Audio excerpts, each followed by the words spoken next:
హల్లెలూయా, హల్లెలూయా. యేసు உயிரோடு இருக்கிறார். యేసయ్య సజీవుడై ఉన్నాడు. ఆమేన్, ఆమేన్. நம்ம உயிர்த்தெழுந்த கிறிஸ்துவை பிரசங்கிக்கிறோம். మనము తిరిగి లేచిన యేసయ్యను గురించి ప్రసంగిస్తున్నాం. மரணம் இயேசுவை அடக்கி வைக்க முடியவில்லை. మరణము యేసయ్యను అణిచిపెట్టి ఉంచలేదు. ரோம சாம்ராஜ்யத்தினுடைய சட்டங்கள் இயேசுவை அடக்க முடியவில்லை. రోమా సామ్రాజ్యం యొక్క చట్టాలు యేసయ్యను అణిచి ఉంచలేకపోయాయి. மதவாதிகளுடைய கொள்கைகளும் கோட்பாடுகளும் இயேசுவை அடக்கி வைக்க முடியவில்லை. మతవాదుల యొక్క సిద్ధాంతాలు ప్రణాళికలు యేసు ప్రభువుని అలాగునే మట్టిలో ఉంచలేకపోయాయి. இயேசுவை மரணம் கட்டி வைக்க முடியவில்லை. యేసయ్యను మరణము కూడా కట్టివేయలేకపోయింది. நேற்றும் இன்றும் என்று மாறாதவராயிருக்கிறார். ఆయన నిన్న నేడు నిరంతరము మారని వానిగా ఉన్నాడు. உயிர்த்தெழுந்தவராயிருக்கிறார். ఆయన తిరిగి లేచిన వానిగా ఉన్నాడు. வானத்திலேயும் பூமியிலேயும் சகல அதிகாரமும் உடையவராயிருக்கிறார். ఆకాశమందును భూమి యందును సర్వాధికారము కలిగిన వానిగా ఉన్నాడు. ஏற்பட்ட ఉన్నతமான మగత్వముள்ள దైవத்தை ఆరాధిக்கிறோம். అలాంటి మహిమ కలిగిన ఉన్నతమైన దేవునిని ఆరాధిస్తున్నాం. அவருடைய நாமத்தை அறிவிக்கும் போதே அற்புதம் நடக்கும். ఆయన నామమును ప్రకటించుచుండగా అద్భుతం జరుగుతది. அவருடைய நாமத்தை கூப்பிடுகிறவர்களுக்கு எல்லாருக்கும் அவர் అద్భుతங்களை செய்யக்கூடியவர். ఆయన నామం పేరిట పిలుచు ప్రతి ఒక్కరికి ఆయన అద్భుతములు చేయువాడై ఉన్నాడు. ஒருவேளை கிறிஸ்துவை அறிந்தவர்களாக வந்திருக்கலாம். ఒకవేళ క్రీస్తుని ఎరిగిన వారుగా వచ్చి పరంపరயாக క్రిస్తువ కుటుంబத்தில் பிறந்தவர்களாக இருக்கலாம். తరతరాలుగా క్రైస్తవ కుటుంబములో పుట్టిన వారిగా ఉండవచ్చు. வேத వచనங்களை கேட்டு பழக்கப்பட்டு போனவர்களாக இருக்கலாம். వేద వాక్యాలు విని అలవాటు పడిన వారిగా ఉండవచ్చు. இந்த வேதத்தில் இருக்கிற வார்த்தைகள் பரிசுத்த ஆவியானவரோடு நிரப்பப்பட்டு ఈ వేద వాక్యములో ఉండిన మాటలు పరిశుద్ధాత్మ చేత నింపబడి நாம் மீண்டுமாய் அந்த வார்த்தைகளை கையில் எடுப்போமானால் మరలా ఆ మాటలు మన చేత్తో గనుక తీసుకొనగలిగితే விழுந்து போன நம்முடைய வாழ்க்கையை மீண்டுமாய் உயிர்ப்பிக்க வல்லமையுடையது. పాడైపోయిన మన జీవితాన్ని మరలా తిరిగి లేపి కట్టుటకు ఆయన సమర్థుడై ఉన్నాడు. சீர்குலைந்து போன நம்முடைய வாழ்க்கையை சீர்படுத்த வல்லமையுள்ளது. పాడైపోయిన మన జీవితాన్ని మరలా బాగు చేయుటకు ఆయన చాలిన వాడై ఉన్నాడు. மரணத்தின் விளிம்புகளில் இருந்து இந்த ஜீவனுள்ள வார்த்தைகள் நம்முடைய வாழ்க்கையை கட்டி எழுப்ப போதுமானது. మరణపు సంఖ్యలలో నుండి మన జీవితాన్ని విడిపించి కట్టి నిలవబెట్టేదిగా ఉన్నది. ஒருவேளை எந்த நிலைமையில இந்த மாலை வேளையில வந்திருந்தாலும், ఒకవేళ ఎలాంటి స్థితిలో ఈ రాత్రి వేళలో మీరు ఈ ప్రాంగణములో ఉండినప్పటికీ இந்த ஜீவனுள்ள தேவனுடைய வார்த்தை, ఈ జీవము కలిగిన దేవుని మాట நம்மையும் நம்முடைய வாழ்க்கையை உயிர்ப்பிக்க போதுமானதாக మనలను మన జీవితాలను తిరిగి బ్రతికించుటకు సరిపోయినదై ఉన్నది. ஒழுங்கின்மையும் வெறுமையுமான இடத்துல கர்த்தருடைய வார்த்தை வந்தவுடனே శూన్యముగాను నిరాకారముగాను ఉండిన చోటుకు దేవుని మాట వచ్చిన తోడనే எல்லாமே சிருஷ்டிக்கப்பட ஆரம்பித்தது. అంతయు నూతనంగా సృష్టించబడటం ఆరంభమైంది. இந்த நான்கு நாட்கள் கூட்டங்களில ఈ 4 దినాల కూడికలలో நம்முடைய வாழ்க்கையில எவைகள் எல்லாம் ஒழுங்கின்மையா இருக்கிறதோ, మన జీవితంలో ఏదైతే శూన్యముగా క్రమము తప్పి ఉన్నాయో, ஒருவேளை வியாபாரமாக இருக்கலாம், ఒకవేళ వ్యాపారమై குடும்பமாக இருக்கலாம், కుటుంబమై ఉండదు, பிள்ளைகளுடைய வாழ்க்கையா இருக்கலாம், పిల్లల జీవితమై ఉండదు, பலவீனமாக இருக்கலாம், బలహీనతై ఉండదు, நெருக்கமாக இருக்கலாம், ఇబ్బందికరమైన நம்முடைய పరిస్థితులు விவசாயமாக இருக்கலாம், వ్యవసాయమై ఉండదు. எது எப்படி இருந்தாலும் ఏది ఎలాగూ ఉండి எல்லாவற்றையும் மாற்றக்கூடிய மகிமையுள்ள வார்த்தை, అన్నిటినీ మార్చగలిగిన మహిమ కలిగిన మాట இந்த மாலை வேளையில நம்மோடு இடைப்பட போகிறது. ఈ రాత్రి వేళ మనతో మాట్లాడనయ్యున్నది. ஒருவேளை யார் கைவிட்டாலும், ఒకవేళ ఎవరు చేయి విడిచి, யார் மறந்து போனாலும், ఎవరు మరిచిపోయి, யார் நன்றி துரோகம் செய்தால், ఎవరు కృతజ్ఞత లేని ద్రోహం చేసిన వారిగా ஒரு நாளும் கைவிடாதவர், ఏ రోజు చేయి విడవని, ஒரு நாளும் மறக்காதவர், ఏ రోజు మరవని, ஒரு நாள் நம்மை விட்டு விலகாதவர், ఏ రోజు మనల్ని విడిచిపోని, நமக்காக கடைசி சொட்டு ரத்தம் வரைக்கும் சிந்தி, మన కోసం చివరి రక్త బొట్టు వరకు చిందించి, மரித்து அடக்கம் பண்ணப்பட்டு 3ஆம் நாள் உயிரோடு எழுந்தவர், మరణించి సమాధి చేయబడి 3వ దినమున తిరిగి లేచిన இந்த மாலை வேளையில நம்முடைய மத்தியில் வந்திருக்கிறார். అట్టి దేవుడి రాత్రి వేళ మన మధ్యకు వచ్చేసి ఉన్నారు. எல்லாரும் அப்படியே கண்களை மூடி ஆண்டவரை நோக்கி பார்ப்போமா? అందరము కూడా కళ్ళు మూసుకొని దేవుని వైపు చూద్దామా? அன்றைக்கு யோவான் சானகன் இப்படியாக சொன்னார், ఆ రోజున బాప్తిసం ఇచ్చి యోహాను, நாம் அறியாத ஒருவர் நம்முடைய மத்தியில் வந்திருக்கிறார். మనం ఎరగని ఒక ఆయన మన యొద్దకు వచ్చాడు. இந்த மாலை வேளையில அதே உயிர் தெழுந்த வல்லமையோடு, ఈ రాత్రి వేళ అదే పునరుద్ధారపు శక్తి ద్వారా இந்த ஜீவனின் அதிபதியானவர், ఈ జీవనము యొక్క అధిపతిగా நம்முடைய ஜீவ சுவாசத்தை தம்முடைய கரங்களில் வைத்திருக்கிறவர், మన జీవమును శ్వాసను తన చేతిలో కలిగిన వానిగా இந்த மாலை வேளையில நம்மை ஆசీర్వదించుம்படியா, ఈ రాత్రి వేళ మనం దీవించుట కొరకు, நம்முடைய குடும்பங்களை கட்டி எழுப்பும்படியா, కుటుంబాలను కట్టి నిలువబెట్టుట உடைந்து போன நம்மை உருவாக்கும்படியா, మనల్ని నూతన సృష్టిగా చేయుట కొరకు, சீர்கெட்டு போன நம்மை சீர்படுத்தும்படியா, పాడైపోయిన మనల్ని బాగు చేయుట కొరకు, நம்முடைய வாழ்க்கையை கட்டி எழுப்பும்படியா, మన జీవితాలను కట్టుట కొరకు ஒரு பெரிய ஏக்கத்தோடு உன்னை தேடி என்னை தேடி ఒక வந்திருக்கிறார். గొప్ప ఉద్దేశముతో నిన్ను వెతికి నన్ను వెతికి వచ్చి ఉన్నాడు. எந்த நிலைமையில வந்திருந்தாலும் ఏ స్థితిలో వచ్చినను எல்லாவற்றையும் மாற்றக்கூடிய மகிமை பொருந்தினவர். అన్నిటిని మార్చగలిగిన మహిమ కలిగిన நம்முடைய దేవుడు. வாழ்க்கையை மாற்ற போதுமானவராக మన இருக்கிறார். జీవితాన్ని మార్చుటకు సరిపోయిన వాడు. எல்லாரும் அப்படியே கண்களை மூடி అందరూ అలా కండ్లు அப்படியே మూసుకొని வலது கரத்தை வானத்திற்கு நேராக உயர்த்தி అలాగు మీ కుడి హస్తాన్ని ఆకాశము తట్టెత్తి எவ்வளவு பெரிய பிரச்சனையோடு வந்திருந்தாலும் ఎంత పెద్ద సమస్యతో వచ్చిన உன் வலது கரத்தை உயர்த்துகிற பட்சத்துல మీ కుడి హస్తం పైకెత్తిన తోడని மகிமையின் தற்சரூபமானவர் ఆయన మహిమ స్వరూపమై ఉన్న உன்னையும் దేవుడు. என்னையும் தொட்டு சுகமாக்க வல்லமையுடையவராய் నిన్ను నన్ను ముట్టి స్వస్థపరచుటకు శక్తిమంతుడై ఉన్నా. எல்லாரும் அப்படியே வலது கரத்தை வானத்திற்கு நேராக உயர்த்தி అందరూ అలాగునే మీ కుడి హస్తాలు ఆకాశములో ఎత్తుతుండగా దేవుని వైపు చూద్దామా. பரலோக பிதாவே, పరలోకపు తండ్రి, மகிமையான நாளுக்காக நன்றி మీ செலுத்துகிறோம். మహిమ కలిగిన దినముల కొరకై உம்முடைய స్తోత్రం. அநாதி தீர்மானத்தின்படி మీ అనాది తీర్మానం இந்த ప్రకారం நாளிலே நாங்கள் உம்மை ஆராதிக்க, ఈ రోజున మేము మిమ్మల్ని உம்மை ఆరాధించుటకు துதிக்க, మిమ్మల్ని உம்முடைய స్తుతించుటకు நாமத்தை உயர்த்த, మీ నామమును హెచ్చించుటకు தெய்வமே நீர் பாராட்டின கிருபைக்காக நன்றி. దేవా మీరు మా ఎడల చూపిన కృప కొరకు వందనాలు. என் நாமத்தை பிரஸ்தாபப்படுத்துகிற எந்த ஸ்தானத்திலேயும் మీ నామమును హెచ్చించు ప్రతి చోటను நான் வந்து ஆசீர்வதிப்பேன் என்று சொன்னீரே. నేను వచ్చి ఆశీర్వదిస్తానని చెప్పారే. ஆண்டவரே, உம்முடைய மகிமை எங்கள் மத்தியிலே இறங்கி வருவதாக. దేవా నీ మహిమ మా యొద్దకు దిగి వచ్చునుగా. தேவ தூதர்கள் இறங்கி வந்து பணிவிடை செய்வார்கள். దేవదూతలు మా యొద్దకు వచ్చి పరిచర్య చేయుదురుగా. பகுதியில் இருக்கிற எல்லா சபிக்கப்பட்ட வல்லமைகள் ఈ வெளியேறுவதாக. ప్రాంతములో ఉండిన శపితమైన ఆత్మలన్నీ దూరమగునుగా. வசனங்களை கேட்க கூடாதபடி ஜனங்களை கட்டி வைத்திருக்கிற எல்லா கட்டுகளும், వాక్యమును వినకుండా కట్టివేసిన ప్రతి విధమైన కట్టులు, எங்களை சிந்தனைகளை கெடுக்கிற எல்லா தாறுமாறினால் మా ఆలోచనలు చెదరగొడుతుండినటువంటి ప్రతి విధమైన దురాత్మ வெளியேறுவதாக. ఈ చోట నుండి బయటికి పోవునుగా. வெளியேறுவதாக. బయటికి పోవునుగా. பரிசுத்த ஆவியானவர் எங்கள் மத்தியிலே ஊழியம் செய்வீராக. పరిశుద్ధాత్మ దేవా మీరు మా మధ్య సేవ చేయుదురుగా. எங்களோடு பேசுவீராக. మాతో కూడా మాట్లాడుదురుగా. இந்த இடத்தை விட்டு நாங்கள் வெளியே போகும்போது ఈ చోట నుండి మేము బయలుదేరి వెళుతుండగా மறுரூபம் அடைந்தவர்களா, రూపాంతరము చెందిన వారిగా, உம்மை முகமுகமாய் தரிசித்தவர்களா, నిన్ను ముఖాముఖిగా చూచువారిమిగా கடந்து போக கர்த்தர் அனுகிரகம் మేము பண்ணுவீராக. బయలుదేరి వెళ్ళినట్లుగా మాకు కృప எங்கள் చూపండి. அனைவரையும் உம்முடைய பாதத்துல படைக்கிறோம். మమ్మల్ని అందరిని మీ హస్తాలకు మీ పాదాలకు యజమానன் అప్పగిస్తున్నాం. எங்களோடு பேசுவீராக. యజమానుడా మీరు మాతో మాట్లాడండి. இயேசுவின் நாமத்தில் ஜெபம் கேளு நல்ல பிதா. యేసు నామములో మా ప్రార్థన ఆలకించండి మంచి తండ్రి. எல்லாருமாய் சேர்ந்து ஆமென் சொல்லுவோம். అందరము కలిసి ఆమేన్ చెబుదామా. ஆமென். ஹalleluya. హల్లెలూయా. பக்கத்துல இருக்கிறவருடைய கரங்களை பிடிச்சு சொல்லுங்க பாப்பா, நீங்க ஆசீர்வதிக்கப்பட்டவர்கள். పక్కనున్న వాళ్ళు చేయబెట్టుకొని చెప్పండి మీరు ఆశీర్వదించబడిన వారిని. ஆண்டவர் உங்களை வெறுமனே அனுப்ப மாட்டார். దేవుడు మిమ్మల్ని ఖాళీగా పంపడని చెప్పండి. ஹalleluya. హల్లెలూయా. வேதாகமம் வைத்துக் கொண்டிருக்கிறவர்கள் என்னோட கூட எடுத்துக்கொள்ளுங்கள். బైబిల్ గ్రంథం తెచ్చిన వారు నాతో కూడా బైబిల్ తీయండి. எபிரேயருக்கு எழுதின நிருபம் హెబ్రీయులకు రాసిన పత్రిక 2வது அதிகாரம் 2వ అధ్యాయం 14வது వచనం 15 16 17 18 వాసిப்போம். 14వ వచనం 15వ వచనం 16వ వచనం 17వ వచనం చదువుదాం. మైక్ సౌండ్ పెట్టు. ఆమేన్. ஆமென்.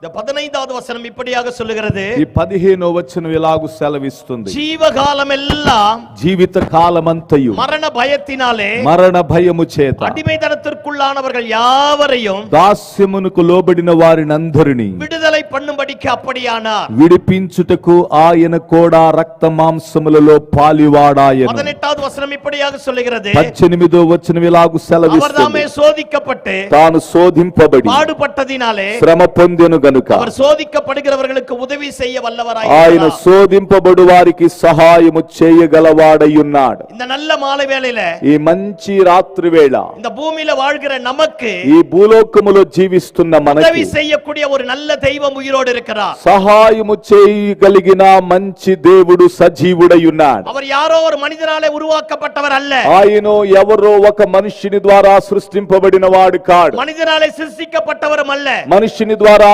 చేయబడిన వాడు కాడు. அவதாரமாக வந்தவரும் அல்ல. అవతారముగా వచ్చిన వాడు కాదు. அவர்தான் அண்ட சராசரங்களையும் படைத்த சர்வ வல்லமையுள்ள ஆண்டவர். ఆయనే భూగగన జలచరములను సృష్టించిన ఏకైక దేవుడు. நம் மனுக்குலத்தை தம்முடைய சாயலினாலே படைத்தார். ఈ మనుష్యులను తన పోలిక చొప్పున కలుగజేశాడు. மனுக்குலம் கெட்டு போக ஆரம்பித்தது. ఈ మానవ జాతి పాడైపోవటం మొదలెట్టింది. கெட்டு போன மனுக்குலத்தை மீட்பதற்காக, పాడైపోయిన మానవ జాతిని విమోచించుట కొరకై பிதாவாகிய தேவன் తండ్రి అయిన దేవుడు நம்முடைய சொந்த குமாரனாகிய இயேசு கிறிஸ்துவை తన సొంత కుమారుడైన యేసు క్రీస్తుని இந்த பூமியில அனுப்ப ஆரம்பித்தார். ఈ భూలోకానికి పంపటం మొదలెట్టాడు. ஒரு மனுஷன் இந்த பூமியில வாழும்போது எத்தனை பிரச்சனைகளை சந்திக்கிறானோ, ఒక మనుషుడు ఈ భూలోకములోనికి వచ్చినప్పుడు ఎలాంటి సమస్యలను ఎదుర్కొంటాడో, எத்தனை பயங்களை சந்திக்கிறானோ, ఎన్ని భయాలను ఎదుర్కొంటాడో, எத்தனை எதிர்ப்புகளை சந்திக்கிறானோ, ఎన్ని వ్యతిరేకతలను ఎదుర్కొంటాడో, எவ்வளவு மேடு பள்ளங்கள் வாழ்க்கையில வருகிறதோ, ఎన్ని ఎత్తు పల్లాలు జీవితంలో వస్తాయో, எத்தனை வறுமைகளும் தரித்திரங்களும் வருகிறதோ,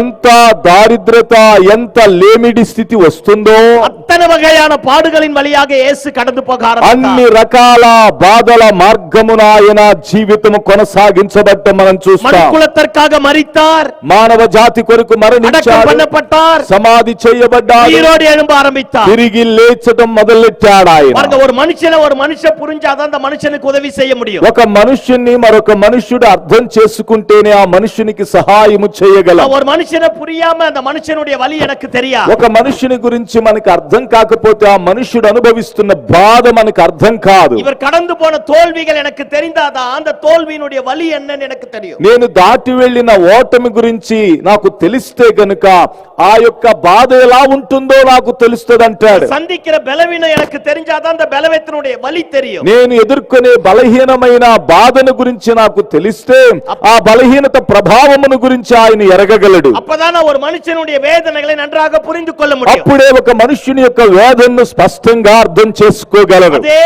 போலதான் இயேசு நம்மை போல எல்லா விதத்திலும் பாடுபட்டார். అదే విధంగా మనవలే యేసు ప్రభు అన్ని విషయములలో శ్రమ నుండి బాధ నుండాడు. பாடுபட்ட இயேசுவை குறித்து பரிசுத்த ஆவியானவர் இப்படி எழுதி வைத்திருக்கிறார். శ్రమ నుండి బాధలను అనుభవించిన యేసు క్రీస్తుని గురించి ఇలాగూ రాసి పెట్టాడు. சோதிக்கப்படுகிற யாவருக்கும் அவர் உதவி செய்ய வல்லவராய் இருக்கிறார். శోధింపబడు ప్రతి వారికి ఆయన సహాయము చేయువాడై ఉన్నాడు. எவ்வளவு பெரிய சோதனையானாலும் பரவாயில்லை, అది ఎంత పెద్ద శోధనైనను எத்தனை పర్వాలేదు, நெருக்கமானாலும் பரவாயில்லை, ఎంత ఇబ్బంది అయినను పర్వాలేదు, எவ்வளவு மோசமான நிலைமையானாலும் பரவாயில்லை, ఎంత మోసకరమైన స్థితి అయినను పర్వాలేదు, நம்மை போல அவர் எல்லா விதத்திலும் பாடுபட்டபடினாலே మనవలే ఆయన అన్ని విషయములలో బాధ నుండి శ్రమ నొందిన కారణము చేత பாடுபடுகிற யாவருக்கும் அவர் உதவி செய்ய వల్లవరాய் శ్రమ నొందుతూ బాధలను అనుభవించే వారందరికీ సహాయము చేయుటకు ఆయన శక్తి కలిగిన వాడై ఉన్నాడు. ஒருவேளை இந்த மாலை வேளையில ஏதோ ஒரு பயம், ఒకవేళ ఈ రాత్రి వేళలో ఏదో ఒక భయం, ஏதோ ஒரு கலக்கம், ఏదో ఒక కలవరం, ஏதோ ஒரு நெருக்கம், ఏదో ఒక ఇబ్బంది, ஏதோ ஒரு அவமானம், ఏదో ఒక అవమానం, ஏதோ ஒரு பிரச்சனை ఏదో ఒక సమస్య வாழ்க்கையை நிலைக்குலைய செஞ்சிருக்கலாம். నీ జీవితాన్ని అల్లోకల్లోలముగా చేస్తూ ఉంటే ஏதோ ஓடி போய் ஒளிஞ்சிரோம், ఎలాగో పోయి దాక్కోవడానికి ప్రయత్నం చేస్తుంటే, ஏமாற்றி விட்டார்கள், ఓ స్నేహించిన ప్రేమించిన వారు మోసగించారు, நன்றி துரோகம் செய்து விட்டார்கள், నీకు కృతజ్ఞత లేక ద్రోహం చేశారు, வாலிப வயதில செய்த பாவத்தின் நிமித்தமாக యవ్వన కాలములో చేసిన పాపము నిమిత్తం ஏதோ ஒரு சுமை, ఏదో ఒక భారం, ஏதோ ஒரு பாரம் ఏదో ఒక భారం என் வாழ்க்கை அப்படியே கசக்கி பிடிக்கிறது. నా జీవితాన్ని అలాగూ పిసికి వేసిందండి. என்னால என்ன செய்வதென்றே தெரியவில்லை. నేను ఏమి చెయ్యాలో నాకు అర్థం కావటం లేదు. ஒரு பயம், ఒక భయం, ஒரு வேதனை, ఒక వేదన நம்மை நிம்மதியாய் வாழ விடாதபடி, మనల్ని నెమ్మదిగా జీవించనివ్వకుండా, நிம்மதியாய் குடும்பம் நடத்தக்கூடாதபடி, నెమ్మదిగా కుటుంబాన్ని నడిపించనివ్వకుండా, ஏதோ ஒரு విధத்துல ఏదో ఒక విధములో நிலையற்று போக பண்ணக்கூடிய நிலைமையா இருக்கு. నిలవరము కానటువంటి స్థితిలో నెట్టివేస్తుంటే இந்த வேதவசனம் இப்படியாக சொல்லுகிறது, ఈ వేదవాక్యం ఇలాగూ எந்த సెలవిస్తుంది, மனிதனானாலும் ఏ మనుష్యుడైన ஜீவகாலம் முழுவதும் జీవిత కాలమంతయు மரண பயத்தினாலே మరణ భయము చేత வாழ வழி இல்லாதபடி బ్రతకడానికి మార్గము లేక தற்கொலைக்கு நேராய், ఆత్మహత్య దిశగా, தவறான முடிவுகளுக்கு நேராய், తప్పైన తీర్మానము దిశగా, தவறான பழக்க வழக்கங்களுக்கு తప్పైన అలవాటుల దిశగా நேராய் ஆட்படுத்திக் கொள்வான் இருப்பானா, తన్ను తాను ఎడవబడుతూ ఉంటే எந்த நிலைமையில இருந்தாலும் ఏ స్థితిలో ఉన్నను இந்த மாலை வேளையில விடுதலையாக்கக்கூடிய கர்த்தர் உயிரோடு இருக்கிறார். రాత్రి వేళలో మిమ్మల్ని బ్రతికించుటకు నిలవబెట్టుటకు సజీవుడైన దేవుడు ఇంకను మీకు దగ్గరలోనే ఉన్నాడు. ఆమేన్. ఆమేన్. அல்லேலூயா. హల్లెలూయా. நான் சென்னை தமிழ்நாட்டுல காஞ்சிபுரத்துல ஒரு இடத்துல காஸ்பல் மீட்டிங்ல பேசுவதற்காக போயிருந்தேன். చెన్నైలో కాంచీపురం అనే ప్రాంతంలో సువార్త ప్రసంగించటం కొరకై వెళ్ళాను నేను. பாருங்க ரவுடிகள் நிறைந்த இடம். ఆ ప్రాంతం రౌడీలతో నిండిన ప్రాంతం. அந்த இடத்துல அந்த பாஸ்டர் ஊழியமே செய்ய முடியாதபடி பண்ணிட்டாங்க. ఆ ప్రాంతంలో పాస్టర్ గారు సేవ చేయనీయకుండా చేశారండి. யார் யாரெல்லாம் அந்த பாஸ்டர் விரோதமா எழும்பினார்களோ எல்லாரும் నూతనமான முறையில் మరిక ఆరంభించాர்கள். అయితే ఎవరెవరైతే ఆ పాస్టర్ గారికి విరోధులుగా నిలవబడ్డారో వారందరూ తెలియని రీతిగా మరణాలు సంభవించి ఒక్కొక్కరు చనిపోవటం జరుగుతూ ఉంది. ஒரு பெரிய ரவுடி ஒருத்தர் இருக்க ஆரம்பித்தான். ఒక గొప్ప రౌడీ ఆ ప్రాంతంలో ఉన్నాడు. పాస్టర్కి తలవలియాவே இருக்க ఆరంభిத்தான். అతడు మాత్రం చావట్లేదు గాని బాగా తలనొప్పిగా ఉన్నాడు. பாருங்க அந்த ஊர்ல గాస్పెల్ మీటింగ్ వెచ్చిட்டார். ఆ ఊరిలో సువార్త కూడిక పెట్టాడు. సాధారణ చిన్న తెరువే, చిన్న సాధారణమైన రోడ్డు. ஒரு 150 பேர் உட்கார்ந்திருப்பாங்க. ఒక 150 మంది కూర్చున్నారు. நான் பிரசங்கம் பண்றேன். నేనే ప్రసంగం చేస్తున్నా. பிரசங்கம் பண்ணிட்டே இருக்கிறேன். ప్రసంగం చేస్తూనే ఉన్నాను. அவன் உள்ள இருந்து அப்படியே வெளியே வந்து நிக்க ஆரம்பித்தான். అయితే అతడు లోపల నుంచి బయటకు వచ్చి నిలవబడ్డాడు. வெளியே வந்து அப்படியே கையை கட்டி நிக்கிற எல்லாரும் பயப்படுறாங்க. బయటకు వచ్చి అలా చేతులు కట్టుకొని నిలవబడితే అక్కడ కూర్చున్న వారందరూ భయపడుతున్నారు. கூட்டம் எல்லாம் முடிஞ்சது. కూడికంతా ముగిసింది. அந்த మనిషి நேரா வந்து ఆ మనుషుడు తిన్నగా వచ్చి பாருங்க அப்படியே சாஷ்டாங்கமா அந்த பிரசங்க பீடத்துக்கு நேரா விழுந்து అలాగే సాష్టాంగంగా ఆ యొక్క ప్రసంగ పీఠిక ముందు ఓన్ సత్తం పోட்டு பயங்கரமா தேம்பி தேம்பி அழுகிறான். అల్లాడుతూ అరుస్తూ ఏడుస్తూ ఉన్నాడు. எல்லாம் நினைச்சாங்க இவன் ஏதோ இந்த மீட்டிங் கெடுக்க வரான்னு. అందరూ అనుకున్నారు అతడేదో ఈ మీటింగ్ ను పాడు చేయడానికి వచ్చాడు అనుకున్నారు. வந்து அப்படியே கீழே விழுந்து சத்தம் போட்டு ஓன்னு அழுது அந்த பாஸ்டர் காலை பிடிச்சிட்டு கெஞ்சறான். వచ్చిన వాడు అలాగూ ఏడుస్తూ ఆ పాస్టర్ గారి కాళ్ళు పట్టుకొని బ్రతిమలాడుతున్నాడు. பாருங்க அவன் செய்த தவறு நிமித்தமாக சிறைச்சாலைக்கு போனா. అతడు చేసిన తప్పు నిమిత్తం చెరసాలకు వెళ్ళాడు. జైలుండి బెయిల్ வெளியே வர ఆరంభించాడు. చెరసాల నుండి బెయిల్లో బయటకు వచ్చాడు. ஒரு 3.5 வருஷம் ஆகுது. వచ్చి 3.5 సంవత్సరాలు అవుతుంది. 3 வருஷத்துல ஒரு நாள் கூட నైట్ல తూంగనది கிடையாது. 3.5 సంవత్సరాలలో ఒక్క రోజు కూడా రాత్రిపూట నిద్రపోయింది లేదట. யாரெல்லாம் எப்படி எல்லாம் கொடுமைப்படுத்தி கொன்றானோ, ఎవరెవరిని ఏ విధంగా బాధ పెట్టి చంపాడో, నైట్ల పడుతు కన్న మూడనాలే రాత్రి పండుకొని కళ్ళు మూసుకుంటేనే அப்படியே கால் இழுக்கிற மாதிரி இருக்குமா, అలాగే కాళ్ళు గుంజుతున్నట్టుంటదట. தூக்கு கயிறு மாட்டி தொங்கற மாதிரி இருக்குமா, ఉరేసి లాగుతున్నట్టుకుంటదట. అల్లరి అడిచి வெளியே வருவானா. కాబట్టి పెద్దగా అరిసి అలాగ బయటకు వచ్చేవాడు. భార్యకి తెలియదు, భార్యకి తెలియదు, పిల్లలకు తెలియదు, పిన్నాడి இருக்கிற రౌడీ కూటంగలకు తెలియదు, ఇతని వెనకాల ఉండే రౌడీ గుంపుకు తెలియదు. 3.5 ఆండుగల్ తూంగియాచా. 3.5 సంవత్సరాలు ప్రతి రోజు ఇదేనట. పెరియ రౌడీదా, పెద్ద రౌడీయే. పల పేరు ఉయిరై వాంగినవన్, అనేక మంది ప్రాణములు తీసినవాడు, పోయిட்டு వந்தవన్, చెరసాలకు వెళ్ళి వచ్చినవాడు. నెమ్మదిగా తూంగ ముడియల, కానీ నెమ్మదిగా నిద్రపోలేని స్థితి. పావం వాసపడిలే పడుతిరుకుమా. పాపం ద్వారము నెద్దనే పండుకొని ఉంది. పావం పిన్తొడర ఆరంభికు. పాపం తన్ను వెంబడించడం మొదలెట్టింది. நல்ல மாலை வேளையில ஏதோ ஒரு காரியத்தை நிமித்தமாக, ఈ మంచి రాత్రి వేళలో ఏదో ఒక మంచి కార్యము ద్వారా ఏదో ஒன்று நம்முடைய வாழ்க்கை அப்படியே பின்தொடர்ந்து வருகிறது போல, ఏదో ఒకటి మనల్ని వెంబడిస్తున్నట్టుగా అనిపిస్తూ ఉంటే, செய்த பாவம், మనం చేసిన పాపం, செய்த అక్రమం, మనం చేసిన అక్రమం, யாரோ ஒருவருக்கு செய்த துரோகம், ఎవరో ఒకరికి చేసిన ద్రోహం, ஏதோ ஒன்றை అపగరిத்ததனால ఏర్పడ్డ ఏదో ఒకటి దొంగిలించిన కారణము చేత ஒரு నిర్బంధமான నిలమై, అలాంటి ఇబ్బందికరమైన పరిస్థితి வாழ்க்கை அப்படியே నిలకొలయ பண்ணுது நினைக்கலாம். నా జీవితాన్ని ఇలాగ తల్లడిల్లింపజేస్తుందన్నట్టు అనిపిస్తుంటే, இந்த நல்ல மாலை வேளையில ஒரு நல்ல செய்தி, ఈ మంచి రాత్రి వేళలో ఒక మంచి శుభవార్త. எவ்வளவு பெரிய பாவியானாலும், ఎంత గొప్ప పాపైనను இயேசு கிறிஸ்துவின் ரத்தம் యేసుక్రీస్తు రక్తం நம்முடைய சகல பாவங்களை நீக்கி మన సకల పాపములను తొలగించి சுத்திகரிக்க వల్లమైనதாக మనల్ని శుద్ధీకరించుటకు సరిపోయినదై ఉంది. హల్లెలూయా, హల్లెలూయా. பாருங்க அந்த மனுஷன் வந்து அந்த பாஸ்டர் காலை பிடிச்சிட்டு அப்படியே அழுகுறான். ఆ మనుష్యుడు వచ్చి ఆ పాస్టర్ గారి కాళ్ళు పట్టుకొని అలాగే ఏడుస్తున్నాడు. அவன் தான் ஒரு காலத்துல இந்த ஊழியத்தை கெடுத்தான். అతడే ఒక కాలములో ఆ సేవను పాడు చేయడానికి ప్రయత్నించిన వాడు. அந்த பாஸ்டர் அந்த கிராமத்துல கால் எடுத்து வைக்க கூடாதுன்னா, ఆ పాస్టర్ గారు ఆ గ్రామములో కాళ్ళు పెట్టకూడదన్నాడు. அந்த ஊர்ல கட்ட சபை அடிச்சு சின்ன பின்னமா ఆ மாத்தி, ఊరిలో కట్టబడిన సంఘమును చిన్నాభిన్నంగా చేసిన వాడు. ஆனா வந்து காலை பிடிச்சிட்டு சத்தம் போட்டு ஓன்னு அழுது కానీ சொல்றான், వచ్చి కాళ్ళు పట్టుకొని ఏడుస్తూ విలపిస్తున్నాడు. என்ன மன்னிச்சிருங்க ஃபாதர், నన్ను క్షమించండి ఫాదర్, நான் தூங்கி 3.5 ஆண்டாச்சு, నేను నిద్రపోయి 3.5 సంవత్సరాలు இந்த வசனத்தை கேட்க கேட்க என்னால வீட்டுல உட்கார முடியல, ఈ వాక్యం వినగా వినగా నేను ఇంటిలో కూర్చుండలేకపోయాను. ஏதோ ஒரு பயம் ఏదో ఒక భయం என் வாழ்க்கை அப்படியே தாக்குது, నా జీవితాన్ని అలాగే లాగేస్తుంది. என்னால வெளியே வர முடியல. అయ్యా నేను బయటికి రాలేకపోతున్నా. என்னென்ன தப்பு பண்ணணுமோ பண்ணி பார்த்தேன், ఏ తప్పు చేయాలో ఎంత తప్పు చేసి எவ்வளவு చూసా. குடிக்க முடியுமா குடிச்சேன், ఎంత తాగాలో అంతగా తాగాను. எங்கெல்லாம் போய் நேரத்தை ஸ்பெண்ட் பண்ண முடியுமா பண்ணேன், ఎక్కడికి పోయి సమయాన్ని గడపాలి అక్కడ సమయాన్ని గడిపాను. இரவு நேரம் வந்த உடனே కానీ రాత్రి సమయం రాగానే அறியாமலே ஒரு பயம் నాకు తెలియకుండానే ఒక భయం என் வாழ்க்கையை நிலைக்குலைய பண்ணிட்டு, నా జీవితం అల్లకొల్లాలమైపోయింది. தயவு செஞ்சு மன்னிச்சிருங்க, దయచేసి నన్ను క్షమించండి, எனக்காக ஜெபம் பண்ணுங்க. నా కొరకు ప్రార్థన చేయండి. பாருங்க, சில வேளைகளிலே చూడండి, కొన్నిసార్లు நாம் செய்த பாவம் మనం చేసే పాపం நம்முடைய வாழ்க்கையை விட்டு விலகாது. మన జీవితాన్ని విడిచిపోదండి.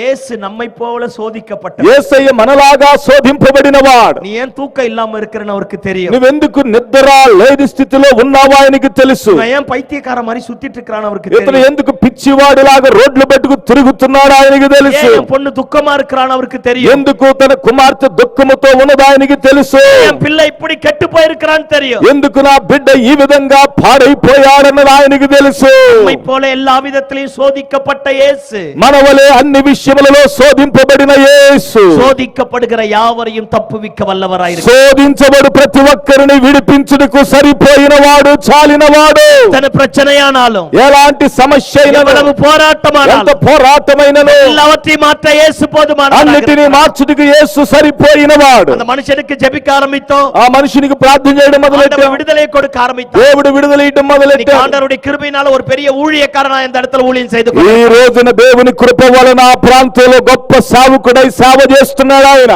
జీవకాలం முழுவதும் ஒரு மரண பயம், జీవిత కాలం అంతయు ఒక మరణ భయము చేత ஏதோ ஒன்று நம்முடைய வாழ்க்கையை பின்தொடரக்கூடிய நிலைமையில் இருக்கலாம். ఏదో ఒకటి మనం తరుముతున్నట్టుగా అనిపిస్తూ ఉండొచ్చు. இந்த மாலை வேளையில ஒரு நல்ல செய்தி, ఈ రాత్రి వేళలో ఒక మంచి శుభవార్త. இயேசுவின் ரத்தம் நம்மை விடுதலையாக்க போதும். యేసు రక్తం మనల్ని విడిపించుటకు సరిపోయినదై ఉన్నది. யோவான் எழுதின சுவிசேஷம் இப்படி சொல்லுகிறது, குமாரன் உங்களை விடுதலையாக்கினார். యోహాను సువార్తలో ఇలా రాయబడింది, కుమారుడు మిమ్మల్ని విడుదల కలిగిస్తేనే తప్ప மெய்யாகவே விடுதலையாவீர்கள். అప్పుడు మీరు నిశ్చయముగా విడుదల పొందుతారు. ஆவியானவர் எங்கே உண்டோ ఆత్మదేవుడు ఎక్కడ ఉన్నాడో அந்த இடத்துல ஒரு பெரிய விடுதலை உண்டு. అక్కడ గొప్ప విడుదల ఉంది. இந்த மாலை வேளையில நம்மை விடுதலையாக்கக்கூடிய இயேசு, ఈ రాత్రి వేళలో మనల్ని విడిపించగలిగిన యేసు, எல்லா இக்கட்டுகளுக்கு தப்புவிக்கக்கூடியவர், ప్రతి ఇబ్బందుల నుంచి తప్పించేవాడు, எல்லா எதிர்மறையான காரியங்களுக்கு காப்பாற்றக்கூடியவர். ప్రతి వ్యతిరేకమైన పరిస్థితుల నుంచి కాపాడేవాడు. இந்த மாலை வேளையில நம்மை தேடி ఈ வந்திருக்கிறார். రాత్రి వేళలో మనల్ని వెతికి వచ్చాడు ఆయన. இயேசு உயிரோடு இருந்த நாட்களிலே యేసయ్య సజీవుడై ఉన్న కాలమున கெனசரேத் கடற்கரை ஓரமாக சென்றாரா. గెన్నెసరేతు సరస్సు తీర ప్రాంతానికి ఆయన వెళ్ళాడు. அந்த கடற்கரையின் ஒதுக்குப்புறத்துல சுடுகாடு இருக்க ஆரம்பித்தது. ఆ గెనాసరేతు ఆ యొక్క అవతల పక్కన సమాధుల తోట ఉంది. அந்த கல்லறையில ஒரு மனுஷன் இருக்க ఆ ஆரம்பித்தார். సమాధుల బెడ్డిలో ఒక మనుష్యుడున్నాడు. தனக்குத்தானே காயத்தை உண்டாக்கி கொள்ளக்கூடியவர், తనకు తానే తన శరీరమును గాయపరుచుకుంటున్నాడు. கல்லினாலே தன்னை கீறி கொள்ளுவானா. రాళ్లతో తన శరీరమును పాడు చేసుకుంటున్నాడు. எத்தனை பேர் அவனை சங்கிலி போட்டு கட்டி வச்சாலும் ఎంత మంది అతన్ని సంఖ్యలతో బంధించినను சங்கிலிகளை அறுப்புட்டு போட்டு ఆ సంఖ్యలను తెంపివేసి வெளியே వர ఆరంభించేవారు. బయటికి రావడం మొదలెట్టేవారు. ஒருவரையும் அனுமதிக்க ఆ மாட்டார். ప్రాంతంలో ఎవరిని అనుమతించేవారు కాదు. யாரு போனாலும் எல்லாரையும் காயப்படுத்துவார். ఎవరు వెళ్ళినా అందరిని గాయపరిచేవాడు. தானே காயப்படுத்திக் கொள்ளுவான், తను తానే గాయపరుచుకునేవాడు, அவர்களையும் காயப்படுத்துவான். ఇతరులను గాయపరిచేవాడు. அவன் பலவீனமானவன் என்பதை இயேசு அறிந்து అతడు బలహీనుడైనటువంటి వాడని యేసయ్య ఎరిగి திரளான ஜனங்கள் அவரை தேடி வந்தபோது విస్తారమైన ప్రజలు యేసయ్యను వెతికి వచ్చినను பெரிய விட்டு விட்டு అందరిని విడిచిపెట్టి இயேசு அக்கறைக்கு போக ஆரம்பிக்கிறார். యేసయ్య అద్దరికి వెళ్ళడం మొదలెట్టాడు. கரையில இறங்கி அந்த கல்லறை பட்சமாய் போன போது యేసయ్య ఆ నీళ్ళలో దిగి అవతల పక్కకి వెళ్ళగానే கல்லறையிலிருந்து கத்துகிறார். ఆ సమాధుల్లో నుండి అరుస్తున్నాడు. அவன் வஸ்திரம் தரிக்கல, நிர்வாணமா இருக்கிறார். అతను వస్త్రాలు ధరించలేదు, దిగంబరుడిగా ఉన్నాడు. உடம்பெல்லாம் ரத்த காய ரணகாயம். శరీరమంతా రక్తగాయాలు, రాళ్ల గాయాలు. பாருங்க, கல்லறையில இருக்கிறார். ఏమండి, సమాధుల తోటలో ఉన్నాడు. கரணை போல இருந்திருப்பான். పిచ్చివాడిలాగా అరుస్తున్నాడు. தலையெல்லாம் கொடுமையா இருந்திருக்கும். తలంతా పాడైపోయింది. அவன் நிர்வாணத்தையே மூட அவனால முடியல. అతని దిగంబరత్వాన్ని అతడు కప్పుకోవటం కూడా అతనికి చేతగాని పరిస్థితి. எப்பெல்லாம் அந்த பொல்லாத ஆவி அவனை அலங்கழிக்க ஆரம்பிக்கிறதோ, ఎప్పుడైతే దురాత్మ అతన్ని ఏలుబడి చేస్తూ ఉందో, எப்பெல்லாம் அந்த மாந்திரிக வல்லமை அவனை அப்படியே கசக்கி பிழிய ஆரம்பிக்கிறதோ, ఎప్పుడైతే ఆ మాంత్రిక శక్తి అతన్ని బాధిస్తూ ఉందో, தனக்குத்தானே காயத்தை உண்டாக்கி తనకు கொள்வானாம். తానే గాయపరుచుకోవడం మొదలెట్టాడు. அப்படியே கொஞ்சம் கற்பனை பண்ணி பாருங்க. ఒకసారి ఊహించి చూడండి. ஒரு பக்கம் அப்பா அம்மா அழுதுருப்பாங்க, ఒక పక్క తల్లిదండ్రులు ఏడుస్తూ ஒரு பக்கம் ఉంటారు. கூட இருந்தவங்க కష్టపட்டிருப்பாங்க. ఓ పక్కన తన్ను విడిపించాలని తను ప్రేమించిన వారు కష్టపడుతుంటారు. விடுதலை கொடுக்கணும்னு என்ன இருக்கிறவங்களும் அந்த பக்கம் போக முடியாது. విడుదల కలుగ చెయ్యాలని ఆశ ఉండినప్పటికీ అతని దగ్గరికి వెళ్ళలేని தாய் పరిస్థితి. தகப்பனும் போயிருக்க முடியாது. తల్లిదండ్రులు తన దగ్గరికి వెళ్ళలేని పరిస్థితి, பிறந்தவர்கள் போயிருக்க முடியாது. తోబుట్టువులు తన దగ్గరికి వెళ్ళలేని పరిస్థితి. யாரு போனாலும் అత్తనే పేరు అడిచిరువారు. ఎందుకంటే ఎవరు వెళ్ళినా ఏ మాత్రం చూడకుండా ఎట్టబడితే అట్టు కొట్టే పరిస్థితి. அவன் బలహీనத்தை அறிந்து అతని బలహీనతను ఎరిగి యేసు గెనసరేత్ கடற்கரை ஓரமாக போனார். యేసయ్య గెనసరేతు సరస్సు తీర ప్రాంతానికి యేసయ్య వెళ్ళాడు. యేసు వారాన్ని தெரிஞ்ச ఉடனே యేసయ్య వస్తున్నాడని తెలియగానే సత్తం పోட்டு కత్తరా, అతడు స్వరమెత్తి బిగ్గరగా అరుస్తున్నాడు. అయ్యో నజరేయుడైన యేసువే, నజరేయుడైన యేసు, వేదనైపడుతువా இந்த இடத்துல வந்து నన్ను బాధించుటకా ఈ ప్రాంతానికి వచ్చావంటున్నాడు. அந்த ఆవి, అతని లోపల ఉండిన ఆత్మ, శపింக்கப்பட்ட ఆ ఆవి, శపించబడిన ఆత్మ సత్తం పోட்டு కత్తది, పెద్దగా బిగ్గరగా అరుస్తుంది. కొల్లువదற்காக தான் வந்திருக்கிறேன், నన్ను చంపడానికా వస్తున్నావు இவனை விட்டு துரத்த வேண்டாம், నన్ను ఇతరులో నుండి బయటికి పంపించొద్దు. ఎందుకు నన్ను వేదన పెడుతున్నావు? இவனை இன்னும் அழிக்கலே, ఇంకను నేను ఇతను నాశనం చేయాలి. వచనం சொல்லுகிறது యేసు அந்த ఆవిயை అదట్ట ఆరంభిస్తాడు. కానీ యేసయ్య వాక్యం చెప్తా ఉంది, యేసయ్య ఆత్మను గద్దించినట్లుగా చూస్తా. వాయిలిருந்து వార్த்தை పుறப்பட்ட ఉடனே, ఆయన నోట నుండి మాట బయలుదేరగానే అశుద్ధావి అలగలితే, ఆ అపవిత్రాత్మ అతన్ని అల్లాడించి செத்தவனை போல அவனை கீழே தள்ளி, సచ్చిన వాని వలె అతన్ని కింద పడవేసి அவனை விட்டு விலகி போக ஆரம்பித்தார். అతన్ని విడిచి బయటికి పోవటం మొదలెట్టింది. వచనం சொல்லுகிறது, వాక్యం చెప్తుంది, அவன் వస్త్రం தரித்தவனா యేసుவின் పాదத்தருகே ఉట్కారా, అతడు వస్త్రము ధరించిన వానిగా యేసయ్య పాదాల దగ్గర కూర్చున్నట్లుగా చూస్తాం. ஒருவேளை இந்த மாலை வேளையில ఒకవేళ ఈ రాత్రి వేళలో யாராலும் கைவிடப்பட்டு అందరి చేత చేయి విడువబడి தகப்பனால విడుదலை கொடுக்க முடியாம, తండ్రి ద్వారా విడుదల పొందలేని, విడుదலை கொடுக்க తల్లి முடியாம, ద్వారా విడుదల పొందలేని, பிறந்தவர்களால விடுதலை கொடுக்க முடியாம, తోబుట్టువుల వల్ల విడుదల పొందలేని, நமக்கு நாமே சில காயப்படுத்தியிருக்கலாம், మనకి మనమే కొన్ని గాయాలు చేసుకుంటూ ఉంటే, நமக்கு நாமே வேதனை உண்டாக்கி మనకి మనమే బాధను కలుగు చేసుకుంటూ ఉంటే, குடிச்சு குடிச்சு குடிச்சு வாழ்க்கையை நாசமாக்குறது, తాగి తాగి జీవితాన్ని నాశనం చేసుకుంటూ ఉంటే, மனைவிக்கு நல்ல புருஷனா இல்ல, ఏమండి భార్యకు మంచి భర్తగా లేవు, அப்பா அம்மாவுக்கு நல்ல பிள்ளையா இல்ல, తల్లిదండ్రులకు మంచి బిడ్డగా లేవు, பிறந்த அண்ணன் தம்பி தங்கச்சிங்களுக்கு ஒரு நல்ல சகோதரனா இல்ல, తోబుట్టువులకి అన్న తమ్ముళ్ళకి చెల్లెళ్ళకి అక్కలకి మంచి సహోదరుడుగా లేవు. ఏదో ఒక గాయం, ఏదో ఒక గాయం நமக்கு நாமே காயப்படுத்தி, మనకు మనమే గాయపరుచుకుంటూ, யாருமே விரும்புவார் இல்லாமல், ఎవరును ఇష్టపడని రీతిలో, யாருமே ஏற்றுக்கொள்வார் ఎవరును అంగీకరించని రీతిలో, காரியங்களின் నిమిత్తమా, చేసిన కార్యముల నిమిత్తం எல்லாராலும் தனிமைப்படுத்தப்பட்டு, అందరి చేత పక్కన పెట్టబడి, யாரையுமே ஏற்றுக்கொள்ள மனம் இல்லாமல், ఎవరును అంగీకరించే మనస్సు లేని స్థితిలో, தனித்து விடப்பட்ட நிலைமையில இந்த மாலை வேளையில வந்திருக்கலாம். వేరు చేయబడిన స్థితిలో ఒకవేళ రాత్రి ఇక్కడికి ఎవరైనా వచ్చి ఉంటే, கல்லறையை தேடி போனது போல இயேசு இந்த நல்ல மாலை வேளையில நம்மை தேடி வந்திருக்கிறார். సమాధుల తోటను వెదికి వెళ్ళిన యేసయ్యలాగా ఈ రోజున యేసయ్య మన యొద్దకు వచ్చి ఉన్నాడు. మనల్ని వెదికి, ஐயா அவரை தேடி 1000 பேர் வந்தாங்க. అయ్యా ఆయన వెదికి వేల మంది వచ్చినారు. అయ్యా அத்தனை பேரையும் விட்டுட்டு, కానీ అంత మందిని విడిచిపెట్టి தனக்கு தானே காயம் உண்டாக்கி கொண்ட இந்த தனிப்பட்ட நபரை தேடி இயேசு வந்தார். తనకు తానే గాయపరుచుకునేటువంటి ఆ ఒక్కడైన వ్యక్తి కొరకు యేసయ్య వచ్చాడు. அவன் இருக்கிற இடம் அசிங்கமான இடம் தான், అతడు ఉండినటువంటి చోటు రోత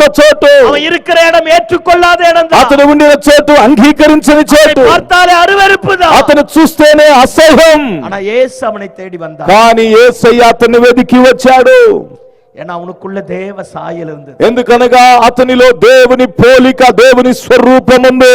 எந்த ஜாதியோ, எந்த மதமோ, எந்த கோத்திரமோ, మీరు ఏ జాతి అయినా, ఏ మతమైనా, ఏ గోత్రమైనా, யார் உன்னை ஏற்றுக்கொள்ளாலும் ஏற்றுக்கொள்ளாமல் போனாலும், ఎవరు మిమ్మల్ని అంగీకరించినా అంగీకరించకపోయినా, உன் வாழ்க்கை அப்படியே கசப்பாக்குகிற எல்லா பயங்களுக்கு மத்தியில, మీ జీవితము చేదైపోయి అన్ని భయముల మధ్యలో ఉండగా, இறுக்கங்களுக்கு மத்தியில, అన్ని ఇబ్బందుల మధ్యలో, அவமானங்களுக்கு மத்தியில, అవమానముల మధ్యలో உன்னையும் என்னையும் விடுதலையாக்கக்கூடிய ஒருவர் வந்திருக்கிறார். నిన్ను నన్ను విడిపించుటకు ఒక ఆయన వచ్చి ఉన్నాడు. உன் வலி அவருக்கு தெரியும், నీ బాధ ఆయనకి తెలుసు, வேதனை அவருக்கு தெரியும், నీ వేదన ఆయనకి తెలుసు, பிரச்சனை அவருக்கு నీ தெரியும், సమస్య ఆయనకి తెలుసు, போகிற பாதை அவருக்கு నువ్వు தெரியும், వెళ్ళే మార్గం ఆయనకి తెలుసు. உன்னையும் என்னையும் அவர் விடுதலையாக்க போகிறார். నిన్ను నన్ను ఆయన విడుదల కలుగు చేయువాడై இந்த ఉన్నాడు. இடத்துல తోற்று పోயிருந்தாலும், ఏ చోటని ఓడిపోయి ఉండినను, எவ்வளவு கொடுமையான காரியத்தை செய்திருந்தாலும், ఎలాంటి కఠినమైన కార్యము చేసినను, நம்முடைய வலி அவருக்கு தெரியும். మన నొప్పి ఆయనకి తెలుసు. எத்தனை நாள் நம்மளும் ஏங்கி இருக்கல, எத்தனையோ நாள் நாமளும் ஏங்கி இருக்கல, ఎన్ని రోజులు మనం ఏడ్చాము కదా,